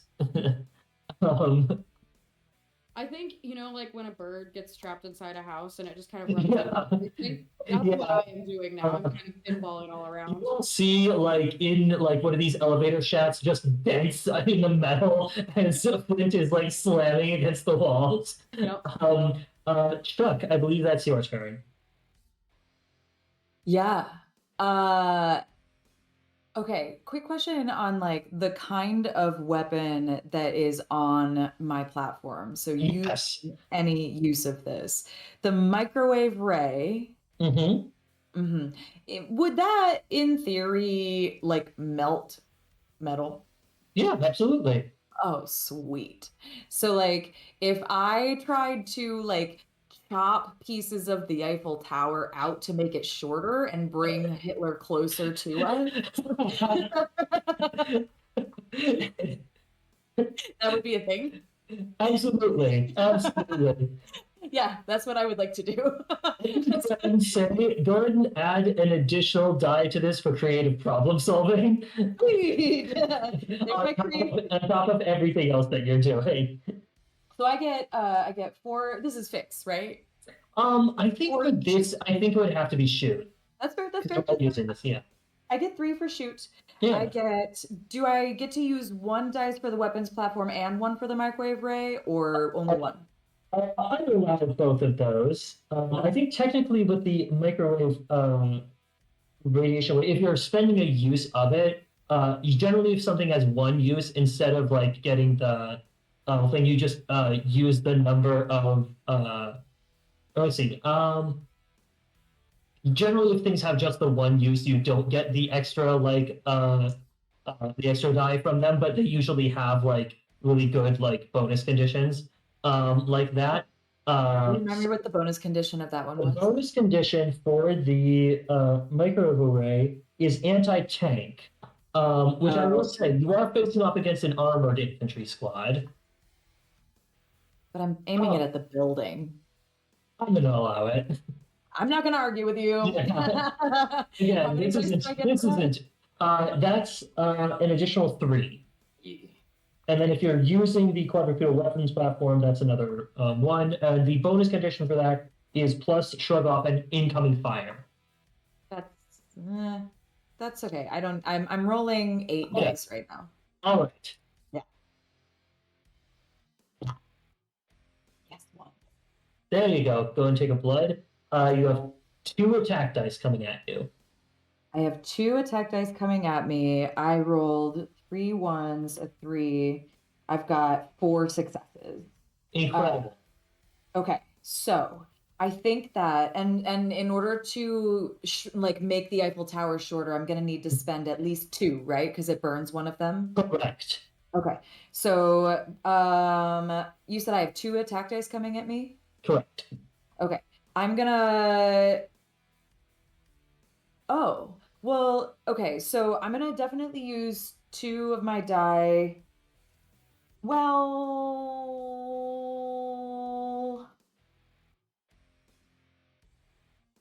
2 attack die coming at me is only 1 wound, so blocking only 1 of the wounds doesn't make sense, right? Correct.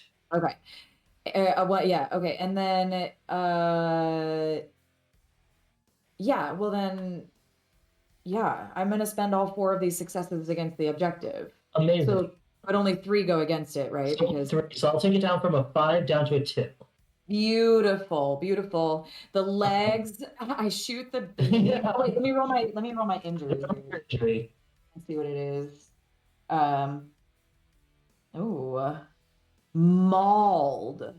Oof. I am mauled. Okay, well, that's how I get my blood, though. So I guess like a paratrooper or somebody finds their way onto the platform with me, or let's see. The paratroopers are currently out. They're about to get reinforcements, but there is this armored infantry squad. Okay, well, one of them climbed the legs. Yeah. and makes it up and like absolute has like two knives or something and is like slicing me while I'm shooting my microwave ray at the Eiffel Tower. Yeah. And I just kind of take it and he's like, but I like reach back and I crack his neck and I'm able to like pull him around and like drink blood for my ones. Yeah. But meanwhile, I'm just like, it's like the noise of the microwave ray as it just like, shoots out at the legs of the Eiffel Tower and like slices them clean off, and then it just like lands a little bit closer, and the blimp that's attached to it gets like yanked a little, as it falls down. I think you also have that thing that advance for when you take injuries, right? An injury. Can I reduce the threat? Is it useful for me to reduce the threat of the infantry? I would say so. I'm gonna rule in this moment that bypasses challenge because I think because it's not allocating die, it's just reducing a threat. So that's going to take them from a 6 down to a 4. It is the end of the round, so the infantry squad's attack goes up to 4. The paratroopers come back with 6, but their attack is just 1. So that's going to give me 5 dice to be rolling here. Who goes next? Oh, do I get to decide? Yeah. Yeah. I'm gonna toss it back. Flint was banging up the elevator while I did that. What are you doing now? It's off the elevator. You're muted. You're muted. You muted me, love. Thank you. My animals were crazy things. Yeah, I think adding to how spooked I am, everything just fell a significant amount. Yeah. Which, like a cat stepping in a puddle of water, makes me shoot further straight up. And I'm going to, let's see. I'm going to throw my grappling hook down and try and hook some of these infantry people and bring them up with me. Yeah. So that I can then let go of the rope that I'm holding. So I want to see how many of those guys I can get. So I'm using my grappling hook. Mm-hmm. I'm very high up, so I'm 3. Can I be 3 or more? Yeah, absolutely. Awesome. And I am using aerial combat with my wings. Yep. Blood for that. So I got 4 successes, no crits. Okay, you do have 5 attack dice coming at you. Oh, damn it. That's a lot. That is a lot. You would need to get rid of at least 3 of them to not be down. Great, so I'll spend 3 to not be down. Okay. Objectives at 2, challenge 1. Paratrooper squads are at threat 6. Infantry squad is at 4, challenge 1. So the only thing I can do is the paratrooper squad. Or you could get some blood. Oh, I'm in melee. Yeah. Yeah, I'll get some blood. Okay. I'll do that. Yeah, that's still useful. All right. Go and roll for your injury. Oh, you know what? Hang on, I'm sorry. That was my last use of my grappling hook. Oh yes, you would get an additional die. Great. Be a 6. It's a 5. Hey, I tried. I'll take it. That's another success. Okay. I'll take the 1 or 2 is however I said it before. Add 1 to whatever I just said. So I think you're taking 3 blood then. Sounds like. Let's see. You had. So there were 5 attack dice coming at you. Yes. You would take 3 of them. Makes sense to collect 3 of them. Yes. Which got you So now with the extra dice, I have 2 successes still. 2 successes. So you could spend both of those to take the challenge or take the objective from a 2 to a 1. Okay. I'll do that. Just the 1 left. All right. What do you think happens? I think I did hook the Nazis. Yeah. And brought them up to me, miscalculated on when to drop them, and so they grabbed onto my already fucked up hamstring and kind of just yanked. Ugh. Let's Awful. see what the actual injury is. Yeah, which broke my leg. Ooh. Broke my leg. Yeah. Which adds +2 to search, but -2 to brawl. Okay. All right. Which of your friends acts next? Cosgrave. Help me. I will. I love the thought of you getting a +2 to search when your leg is broken because you have to take your time. Yeah. Yep. Like there's no rushing. Wonderful. Hearing with our heightened undead senses, the high-pitched screech of our companion Flint. Exactly, that's precisely what it sounds like. Sorry, I guess the audience's dogs at home are freaking out right now. That was a lot. Cosgrave is going to take out the beam emitter prototype. And is gonna really focus. In fact, I think he's going to. I'm gonna spend 1 blood to use Phantasmagoria. And when he like sets up the beam emitter, it's going to take on a very it's going to look like it's made of flesh and gristle and bones, and that it looks larger and much more organic than it was, and he's going to there are people clinging to Flint right now, and Cosgrave is going to fire upon them. Absolutely. So I think this is probably going to be a shoot. Terrify would probably work at this stage, though, too. Yeah, they're the same. They're the same. Okay. It's a terrifying. I mean, Cosgrave behind the trigger can scare anybody. Okay, so that's 2 from that. He takes the time. He takes a deep breath. Yep. Like as he's like transmogrifying it to look more horrific. And be very on theme for us.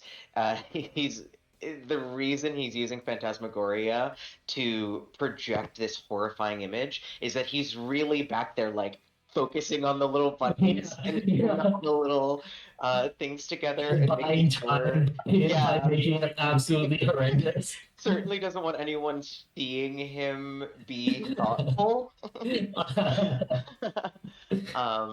Okay, so I've got Phantasmagoria. I have my 2 shoot are in there, and then my extra 4 from being calibrated. How many uses does the beam emitter have? The beam emitter just has the 1. So I get an extra die. I'll allow it in this case. Oh, does looted objects don't technically, it's not that looted objects. Usually, if an object has only 1 use, it doesn't give the extra die. But in this case, I'll allow it. Gotcha. Sweet. It's fine. It was a 3. Okay. And otherwise, I rolled a 5, a 4, and a 4. Okay. You have 3 attack. What's up? I also rolled 2 1s in here. Okay. So whatever your attack is, -2. You only have 1 attack die coming at you then. Okay. Our objective is at 2? It is at 1 challenge 1. 1 challenge 1. Okay, good. Then I will use a 5 and 4 to get through that, right? Because I get through the challenge with one of the die, it burns. And the other one finishes our objective. And then my final die of a 4. You know what? All the cool kids are doing it. I'm going to accept the injury. Okay. And I'm going to catch the limb of whatever fallen. see is Yeah. just the paratroopers, and I'll take some blood from that. Yeah. Go and roll your injury and then tell us what happens. The injury, god damn. No. This is so funny. I find this really funny. Because so when you roll in the same category, it's not the first injury anymore, it's now the Oh, second. it's the second, and there's actual mechanical implications. Yeah. When when Cosgrave goes to catch this leg as it falls out of the sky, his whole arm detaches from the socket and falls to the ground with it. It's such He a is a ghoul after all. it's such a cool stance, and you're like holding up just to grab it, and you do, and then but the momentum just takes your arm out of its socket. And he goes in and picks it up. Yeah, his arm has been ripped off. He has a -1 to all stats. I get no benefit by not having an arm. Yeah. To cure this kind of thing, it takes the same thing, or it's It would be 3 blood to for the 1 injury. So we would still have the first box marked, but you could erase that box and not have the -1 to all stats. Cool. And the reason I took it was so that I could gain blood. Yes. Right? Yeah. So I have one more. Go note that. Yeah. All right. You unleash this shot from this weird prototype beam emitter, clear a path. You are all able to rush up. I'm going to say, in the interest of letting you continue to have your cool stuff, Irina, you are on this motorcycle driving up the side of the other Eiffel Tower, improbably, and stunt jumping onto this zeppelin. Chuck, you are looking around at this weapons platform, and you see a friendly big red button. Ooh. Well, I gotta push it. You push it, and then suddenly you hear whirring of equipment and such as this weapons platform contracts and folds in, and then folds around you to form a Iron Man style mech suit. I will allow you to basically still have all of the uses and stuff of that of the weapons platform, but be able to take it aboard aboard Hitler's zeppelin. Incredible. I don't have the microwave elevator platform. together. I don't have the microwave ray anymore, right? It just is. No, that one, yeah, that burned out. But you still have this, yeah. So you all are able to rush up the Eiffel Tower in your various ways. I do take the elevator in my mech suit. It's me in my mech suit next to an armless Cosgrave. No, I still have my arm. It's my leg that's gone. It's me that's armless. I think so. You do have a moment in the elevator. If I don't know what everybody's blood situation is right now, but if anybody wants to clear, does anybody have enough blood to clear injuries? I do. I have 3 blood. How many injuries do you have, Cosgrave? I have 1 bad one and 1 negligible one. Okay. 1 bad one and 2 negligible. This one. I think I'm going to be okay, but Flint is out there. My buddy Flint. You are pinging around in the elevator shaft, and I reach out to grab you from the open side. It is. I think it technically is open in that elevator. Yeah. Anyway. Yeah. It is not. It's definitely open now. I punch through the side with my mech arm, and I grab my friend Flint and I pull them through, and I do just like Flint does to everybody else, just like they taught me, and I baby bird it, but it's like spit. It's actually I spit in your mouth. You spit in my mouth? Alright, talked to a girl, got brought back. My gosh. Chuck is our blood dealer. Yeah. I just spit in my mouth, and it was the best day of my life. I've never spoken before, and I'm so eloquent. Incredible.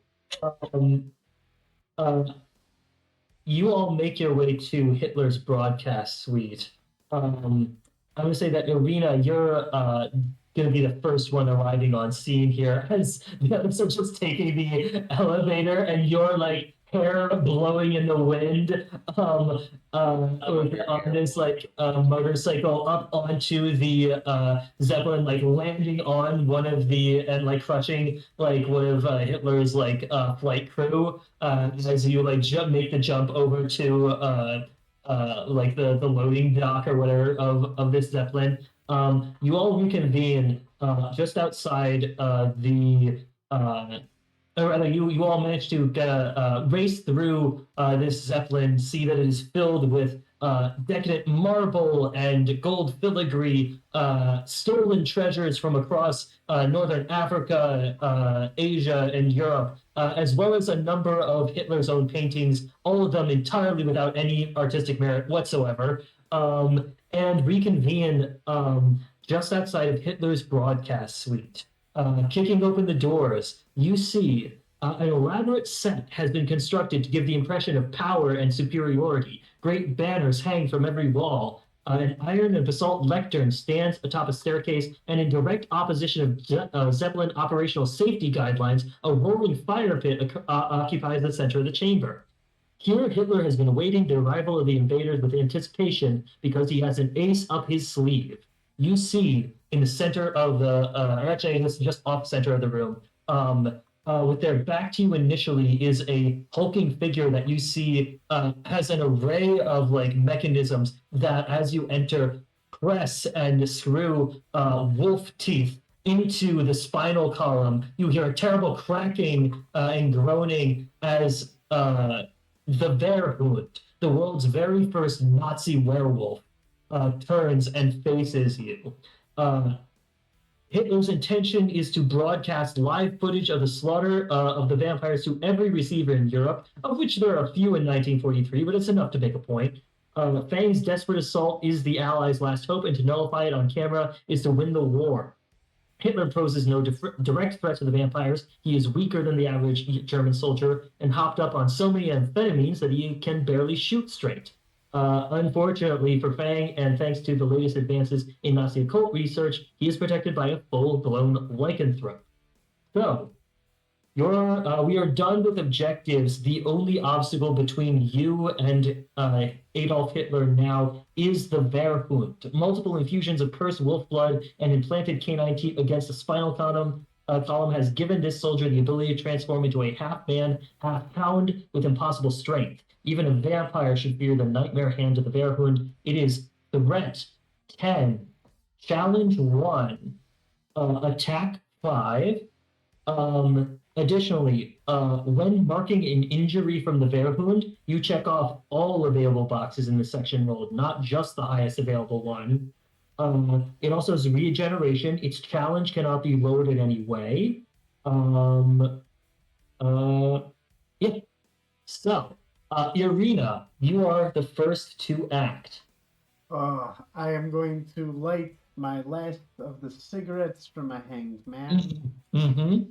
I'm going to take out my hunting rifle and pull out the explosive fuel source. Yeah. You just take a deep inhale and say, "Clear the room, gents." Throw the canister at them and bang. Amazing. This definitely sounds like a shoot. Shoot, 2 for the last cigarette, and 1 for the rifle. I think your cigarettes just give you blood. I don't think your cigarettes give you dice. That's fine. That'll still give me 2 blood at least. Yeah. 3 on that, and that'll still be 4 dice if I'm counting that correctly. Let's see. Do you have any bonus conditions attached to your hunting rifle? The only thing would be the dead eye shot, and that reduces the threat attack by 1. Well, but the bonus condition on your. Yeah, that's only what the correct. I do think though that because you're using this fuel source, It is. It does have a plus plus near flammable material, which you are near on fire right now. So that would bring it up to the 6 then. Yeah. Well, it's plus plus, so it adds 2. Yeah, that's what I said. I went from. Oh yes. Yes, that sounds right. Okay.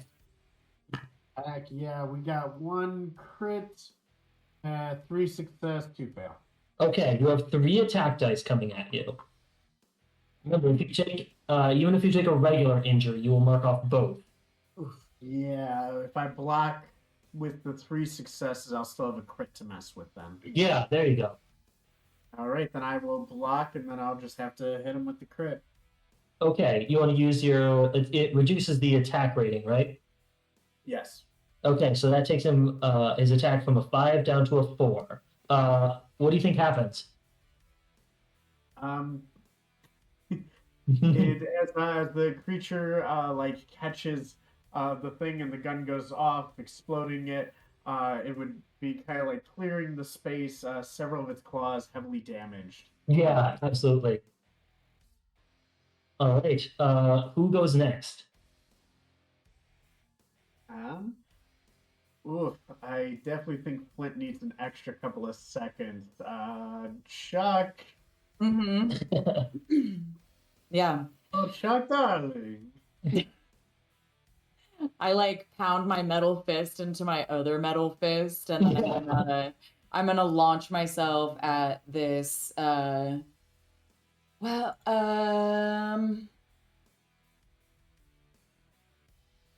Actually, I don't do that. I'm not punching. I spit, just normal spit, but I use my metal hands to draw my 2 shotguns, and then I give Betsy and Maria a kiss. And I'm gonna go ahead and just like walk straight up at this lycanthrope, and I'm gonna try to shoot him. Amazing. So shoot, and you're, I imagine, spending the use of Betsy and Maria. Do I get duel as well for this? Absolutely get duel. Okay, fantastic. So I'm rolling 5 dice. Awesome. And do you want to spend a use of your mech suit as well? Oh, can I for this? I mean, Yeah, I absolutely would. Yeah. I will say it's definitely helping you shrug off this werewolf's like rending claws. So you can add what was that? I think it's just an extra +1 from that. So I already added 1 for the wet and platform. Do I get another +1 or just that 1? Correct. You get another +1. Yeah, thank you. Yep. So many dice. Okay, sweet. I rolled 1-1. Okay, so you get a blood. So I get another blood, and I've got 1, 2, 4 successes and a crit. You have 3 attack dice coming at you. I have 3 attack dice coming at me. No, I don't. I'm going to use 3 of my successes to block those. That's the weapons platform really doing that business for me. I am going to then use my I get 1. I'm gonna go ahead and use my crit and my other success to damage this lycanthrope here. Okay. Take him down from a 10 to an 8. 10 to an 8. So I am like shooting as I walk up, and I walk up directly towards him, at which point he's like slicing at me. I block it with the mech suit, and I grab his I got guns in my hands. I think I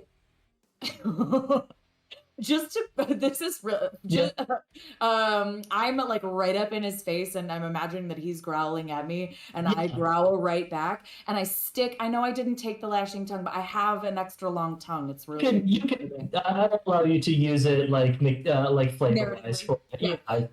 I like growl at him from under my hat, and I stick my tongue out and I lick the bullet wound on his chest, and that's how I get my blood. Incredible.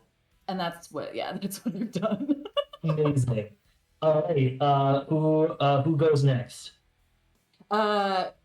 Flint, come in here, and yeah.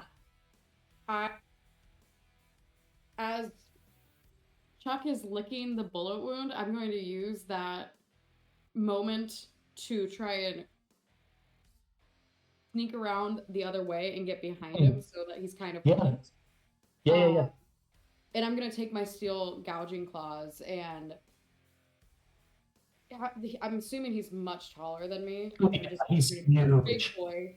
So I'm going to go up and try and like reach around his neck and slash my steel gouging claws. That's what you're working with. Oh, yes, a big boy. Yeah. Yeah, so I'm gonna fly up there and try and get around him while he's Yeah. I'd say go ahead and roll sneak. And I imagine you're spending a use of your gouging claws. Anything else that you're doing? I'm also using use of my wings. Yes, and I think I do think that Chuck is setting you up for an ambush here. Yeah. Perfect.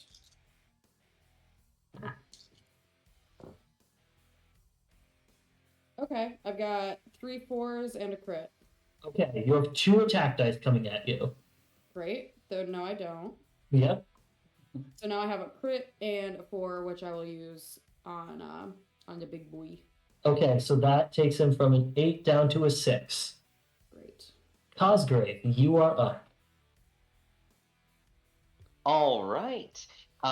Cosgrave Cosgrave is going to take out of his coat like a large jar that has like twine on it and a little charm, and it's clearly like stoppered with like bone and ash. And he sings a little to it in a tiny voice, and he opens the top and pours out like ectoplasm that touches the ground and begins to grow into a humanoid form. And he goes, "Oh, hello, Father. Good to see you. Wish we could talk? Not a lot of time. Yes, I'm dead. Yes, I'm a man. And we need to kill Hitler." And you see this like hulking figure form in front of Cosgrove, and he directs it toward the lycanthrope. I'm going to say that the spirit of your father does take a moment and give you a nod and acknowledges your transition. Appreciate it, Dad. And so this is Mother Millicent's stolen soul jar. Yes.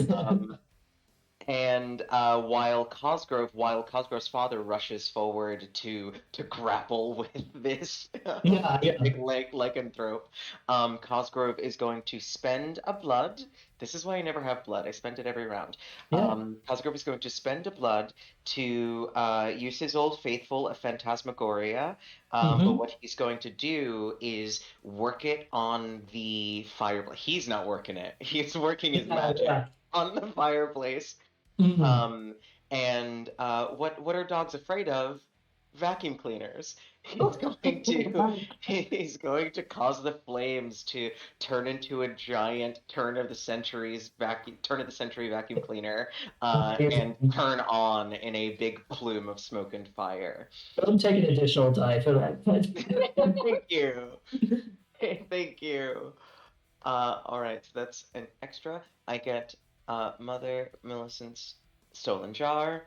Gives you 4, I believe. Phantasmagoria. And what am I doing here? Calm? Terrify? I think terrify sounds like what you're going for.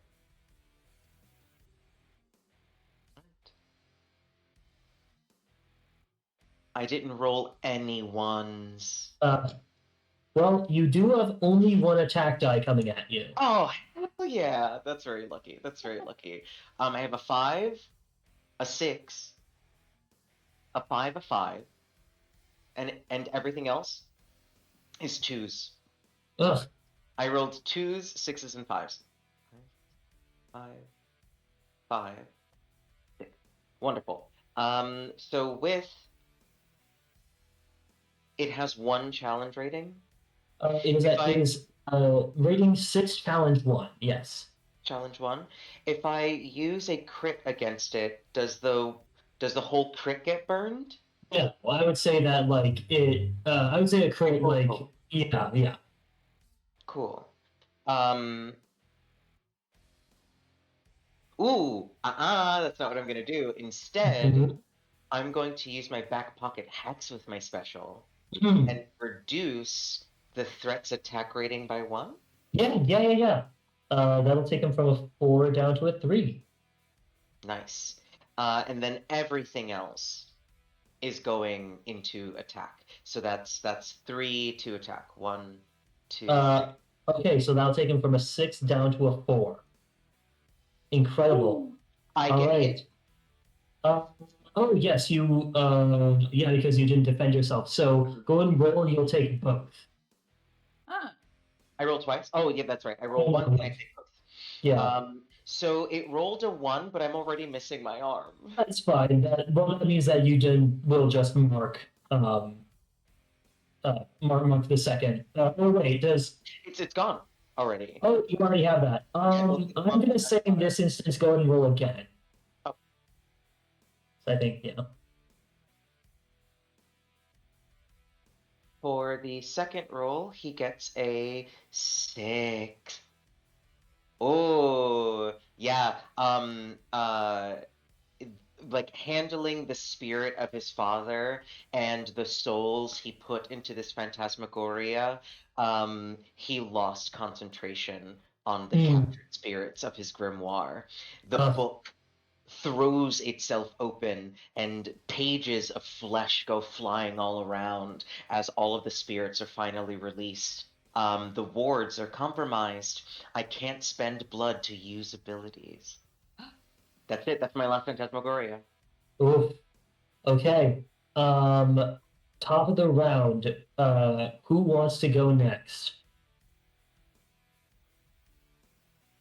Can I send it somewhere? Yeah. Because I want to send it to Chuck. Go for it. Yeah. Chuck's very stunned face you at my see that- lots of words. You see that this werewolf is hurt and his like ability to like hurt you guys is significantly reduced, but Cosgrave has paid dearly for it. Yeah. It was also the pages made of flesh for me. I was like, I'm imagining like Chuck like turning to her, he was like, "Did you know that's how he was doing that?" yeah, literally, that's what's going in my head right now. I know we're vampires, but man, that's It's a little. They've got a book of flesh, but you've drooled over everything we've seen. And licked things. I'm just like, yeah.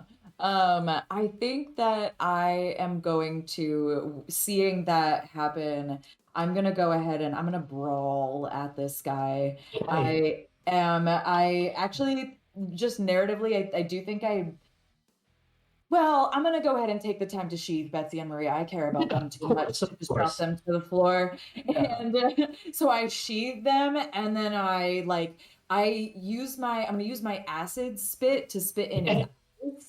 Yeah, absolutely. While I come at him with my mech arms. So I'm gonna use my weapons platform for 1. I'm gonna use brawl for 3. Okay. I've got 1 for my acid spit. Okay. And that's what I got. That's what I got. Go and roll. Yeah. Okay. Well, I rolled 1, 1, and 1 success. I don't believe you've done a flashback yet. I haven't. I'm about to. I do have only 1 attack die, but I think it's appropriate here that we do a flashback as well. So go ahead and note down the side of the die pool. You won't get blood from this from that one unless you roll once when we re-roll. Okay. Go ahead and roll a d6 for me for this flashback. All right. It's How a did 5. flashback so early? Huh? I think it's a 5. 5. Let me actually find the flashback page. Arenas, you haven't flashed Here we back. go. Yeah. 5. Stealing a cipher machine from a submarine. Go and roll another d6. A 4. A 4. This is also one of the other characters taught you a few tricks. What was the most important lesson? So, who joined you on this mission stealing a cipher machine from a submarine, and what did they teach you?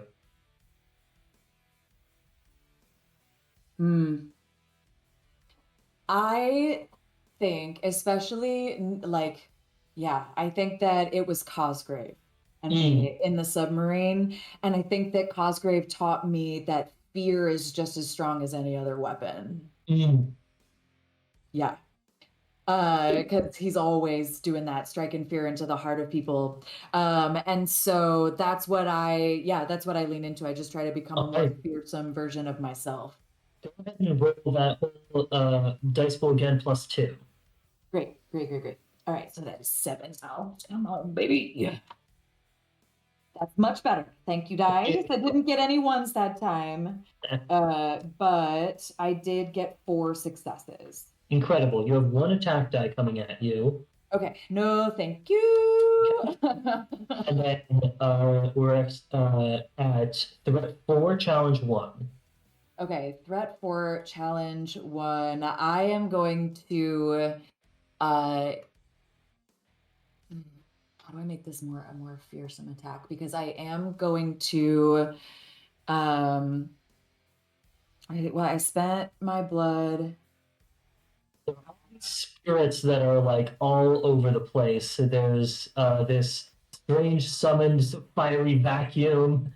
There's the spirit of Cosgrave's dad. Oh, okay. The fiery vacuum. I actually am going to. I reach out and I grab the lycanthrope by its shoulders and I muscle it up and I lift it up so that its head is towards the fiery vacuum. Incredible. I'm holding it right up against it. Yeah, above my head. Absolutely. So you're going to put the rest of them okay. 3 successes. Yeah. So that burns 1, so that takes it from 4 down to 2. Yeah. Okay. Who goes next? Let's see. Hey, Arena, what are you doing so far away with your gun? I mean, I have 1 shot left, but if you insist, then I will draw out my saber and I will charge with it, which would be my 2 brawl, 1 cavalry saber, and charging would bring me to a 4. Incredible. Let's find out as I rush this furry bastard. Well, that was a 4 and 3 1s. You have a flashback left. It is about time I did a flashback. Yeah. So make a note of how many were in there and roll a d6 for me. All right. That's a 1. This full circle. This was on board the Pulmonary aeroplane. Same mission. Go and roll another d6 for me. Remember Cosgrave? I got 2. 2. You recruited one of the other characters to Fang. What did it take to get them on board?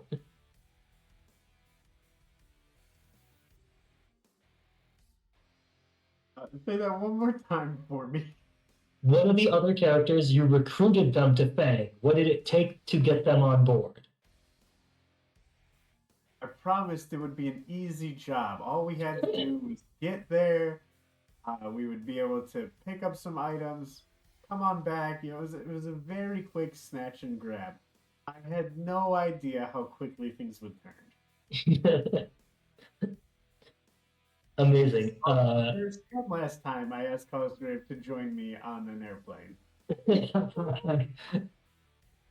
Incredible. Go ahead and roll that dice bowl again +2.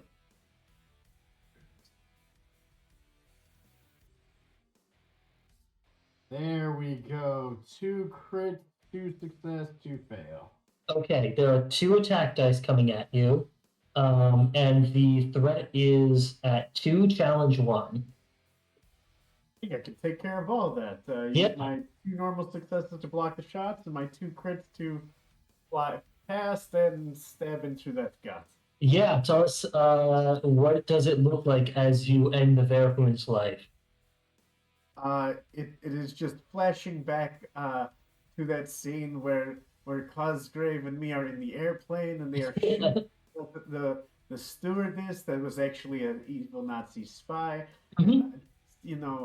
Chuck over here really calling me out on my faraway attacks, and I'm just like frustrated, and my hair is damaged, my shoulder's dislocated, and all I can do is rush up with my sword and cursing in languages you would scant not believe, and twisting and slicing, and well, they were standing a second ago, and I don't remember pulling the heart out, but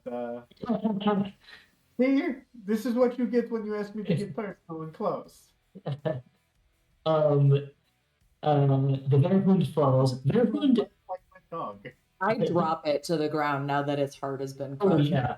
Verhund is an Ubermensch, so everybody do go ahead and mark another advance as its blood tastes like sweat, meat, and cheap leather. Oh, not leather. Arena and I shed a tear for the car. We lost. When you take 2 steps back, darling, you're souring my meal.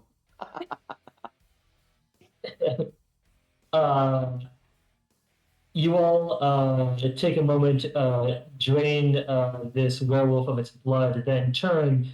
You see that Hitler has impotently emptied the Luger that he has while like desperately trying to catch any of you with a straight shot, but he's far too high to like actually shoot straight. In another game, this might be a spot where the final villain has some type of cool ass monologue to say, but this is Hitler, so fuck him. He doesn't get a voice. Tell me how he dies. Oh, can I I just think My last rifle go ahead. round to blow up his testicles? only if I can wrap him in my tongue first. I just marked my lashing tongue, and I want to stick it out and wrap him up in it. So that you all can finish There's him. definitely plenty of room for a combo move here. And with my steel claws, I'm gonna tickle him. There's plenty of Hitler to go around. Yeah. I think that I can't spend blood. But regardless, I think Cosgrave It's the end of the game. You can do this. Dad is helping by like flinging Hitler between us, like Oh, bandying yeah. it about like a little rag doll. And I do want to say this whole sequence, which plays out partially in slow motion, is set to I don't want to set the world on fire. That's all we can get without getting sued. Reach, that's not public domain yet? I guess not. I don't want to risk it. I think the recordings of it specifically might not be. Sweet. Well, Yeah. that's my original recording. I made that song Yes, up that's just now. It just Yeah. popped into my head. Amazing. You all decide. Rena, is there anything in particular that you do to Hitler? No. I'm enjoying my heart. I'm cleaning my sword. I'm happy that the rifle and the sword made it all the way through. Hitler's blood, for anyone who cares to know, does of course taste like amphetamines. You all commandeer his zeppelin to go pretty much wherever you wish. World War II is effectively over, and that is Eat the Reich, y'all. Excellently done. That was a wild running back. And we only destroyed one national monument. Yay! Yeah, good on you. Oh my goodness. Well, we have been Rough Magic, playing Eat the Reich by Grant Howitt. Pick it up, gang. I have been your game master, Morgan Parsons. I am a game master here with Rough Magic. I run games monthly over at Loaves and Witches, and keep an eye on our pages. I'm looking to start a couple of other both long and short term campaigns too. Let's go in the same, or at least close to the same order as I introduced y'all, which now I immediately can't remember, but Felix. Hiya. I played your most devilishly handsome trans ghoul, Cosgrave, and my name is Felix. I am a dungeon master and puppeteer. Diego. Keeping the outro the same. My name again was Diego, using he, him pronouns. Please follow all our stuff, whether it is our Discord, our Instagram, or our website, to check out all of Rough Magic's upcoming games. We run about 18 different pop-ups every month here in Chicago, and tons of wonderful talent available on our website for bookings. If you like what we do, please check out all of our resources. I think we'll be linking that below. Well, yeah, we will. Yep. Yeah. Yep. So that wants to do that, Santana. I was Santana. She, her played Flint. GM in my spare time. The end. Whoa, that wasn't long enough. I'm sorry, I'll say more words to fill the time, not for any particular reason, and not because one of my friends is panicking. Everybody tell us what your Everything favorite like moment from this adventure was. What'd you say? Oh, I said everybody tell us what your favorite moment from this adventure was. Killing Hitler. Yeah. I loved it when he died. Yeah.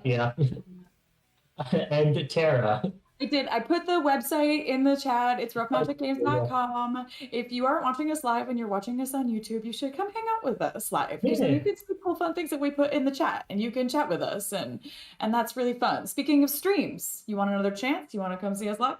We're live on Sundays. Sundays. Pathfinder Sundays. Every other Sunday we run a different. We have 2 campaigns that are running. Tomorrow we've got another episode of Giant Slayer. You'll see me in that one. We barely slay any giants, but we'll see. We'll see what happens. The other campaign is called Gears of Revolution, which is a fun steampunk political intrigue and fae magic world. Come hang out with me in the chat for that one. On Thursdays, we're running Emerald Glitch, which is in between seasons right now, so you can catch up on your reruns or other little one-shots and then see what happens for us next. And yeah, just like follow us on all the social medias, and you can literally hire every single one of us to run a game for you. You could meet us at a convention somewhere. We're going to be at Fan Expo in Chicago in August, and I think I'm out of things to say, except that was really Gamers awesome. Universe in June. Oh yes. Yeah, that's coming up next. We're going to be at Harold Washington Library for Gamers Universe in just like a week and a half. It's going to be really Fight good. Nights for Ask. Oh yeah. Yeah, it's totally fine and super friendly. Yeah. Not hard to kill at all. Yeah. Join me. All right, gang. It has been lovely. Everybody go out there and fuck up a fascist day. Bunch of Good Nazis. night, y'all. Punch it up. Okay.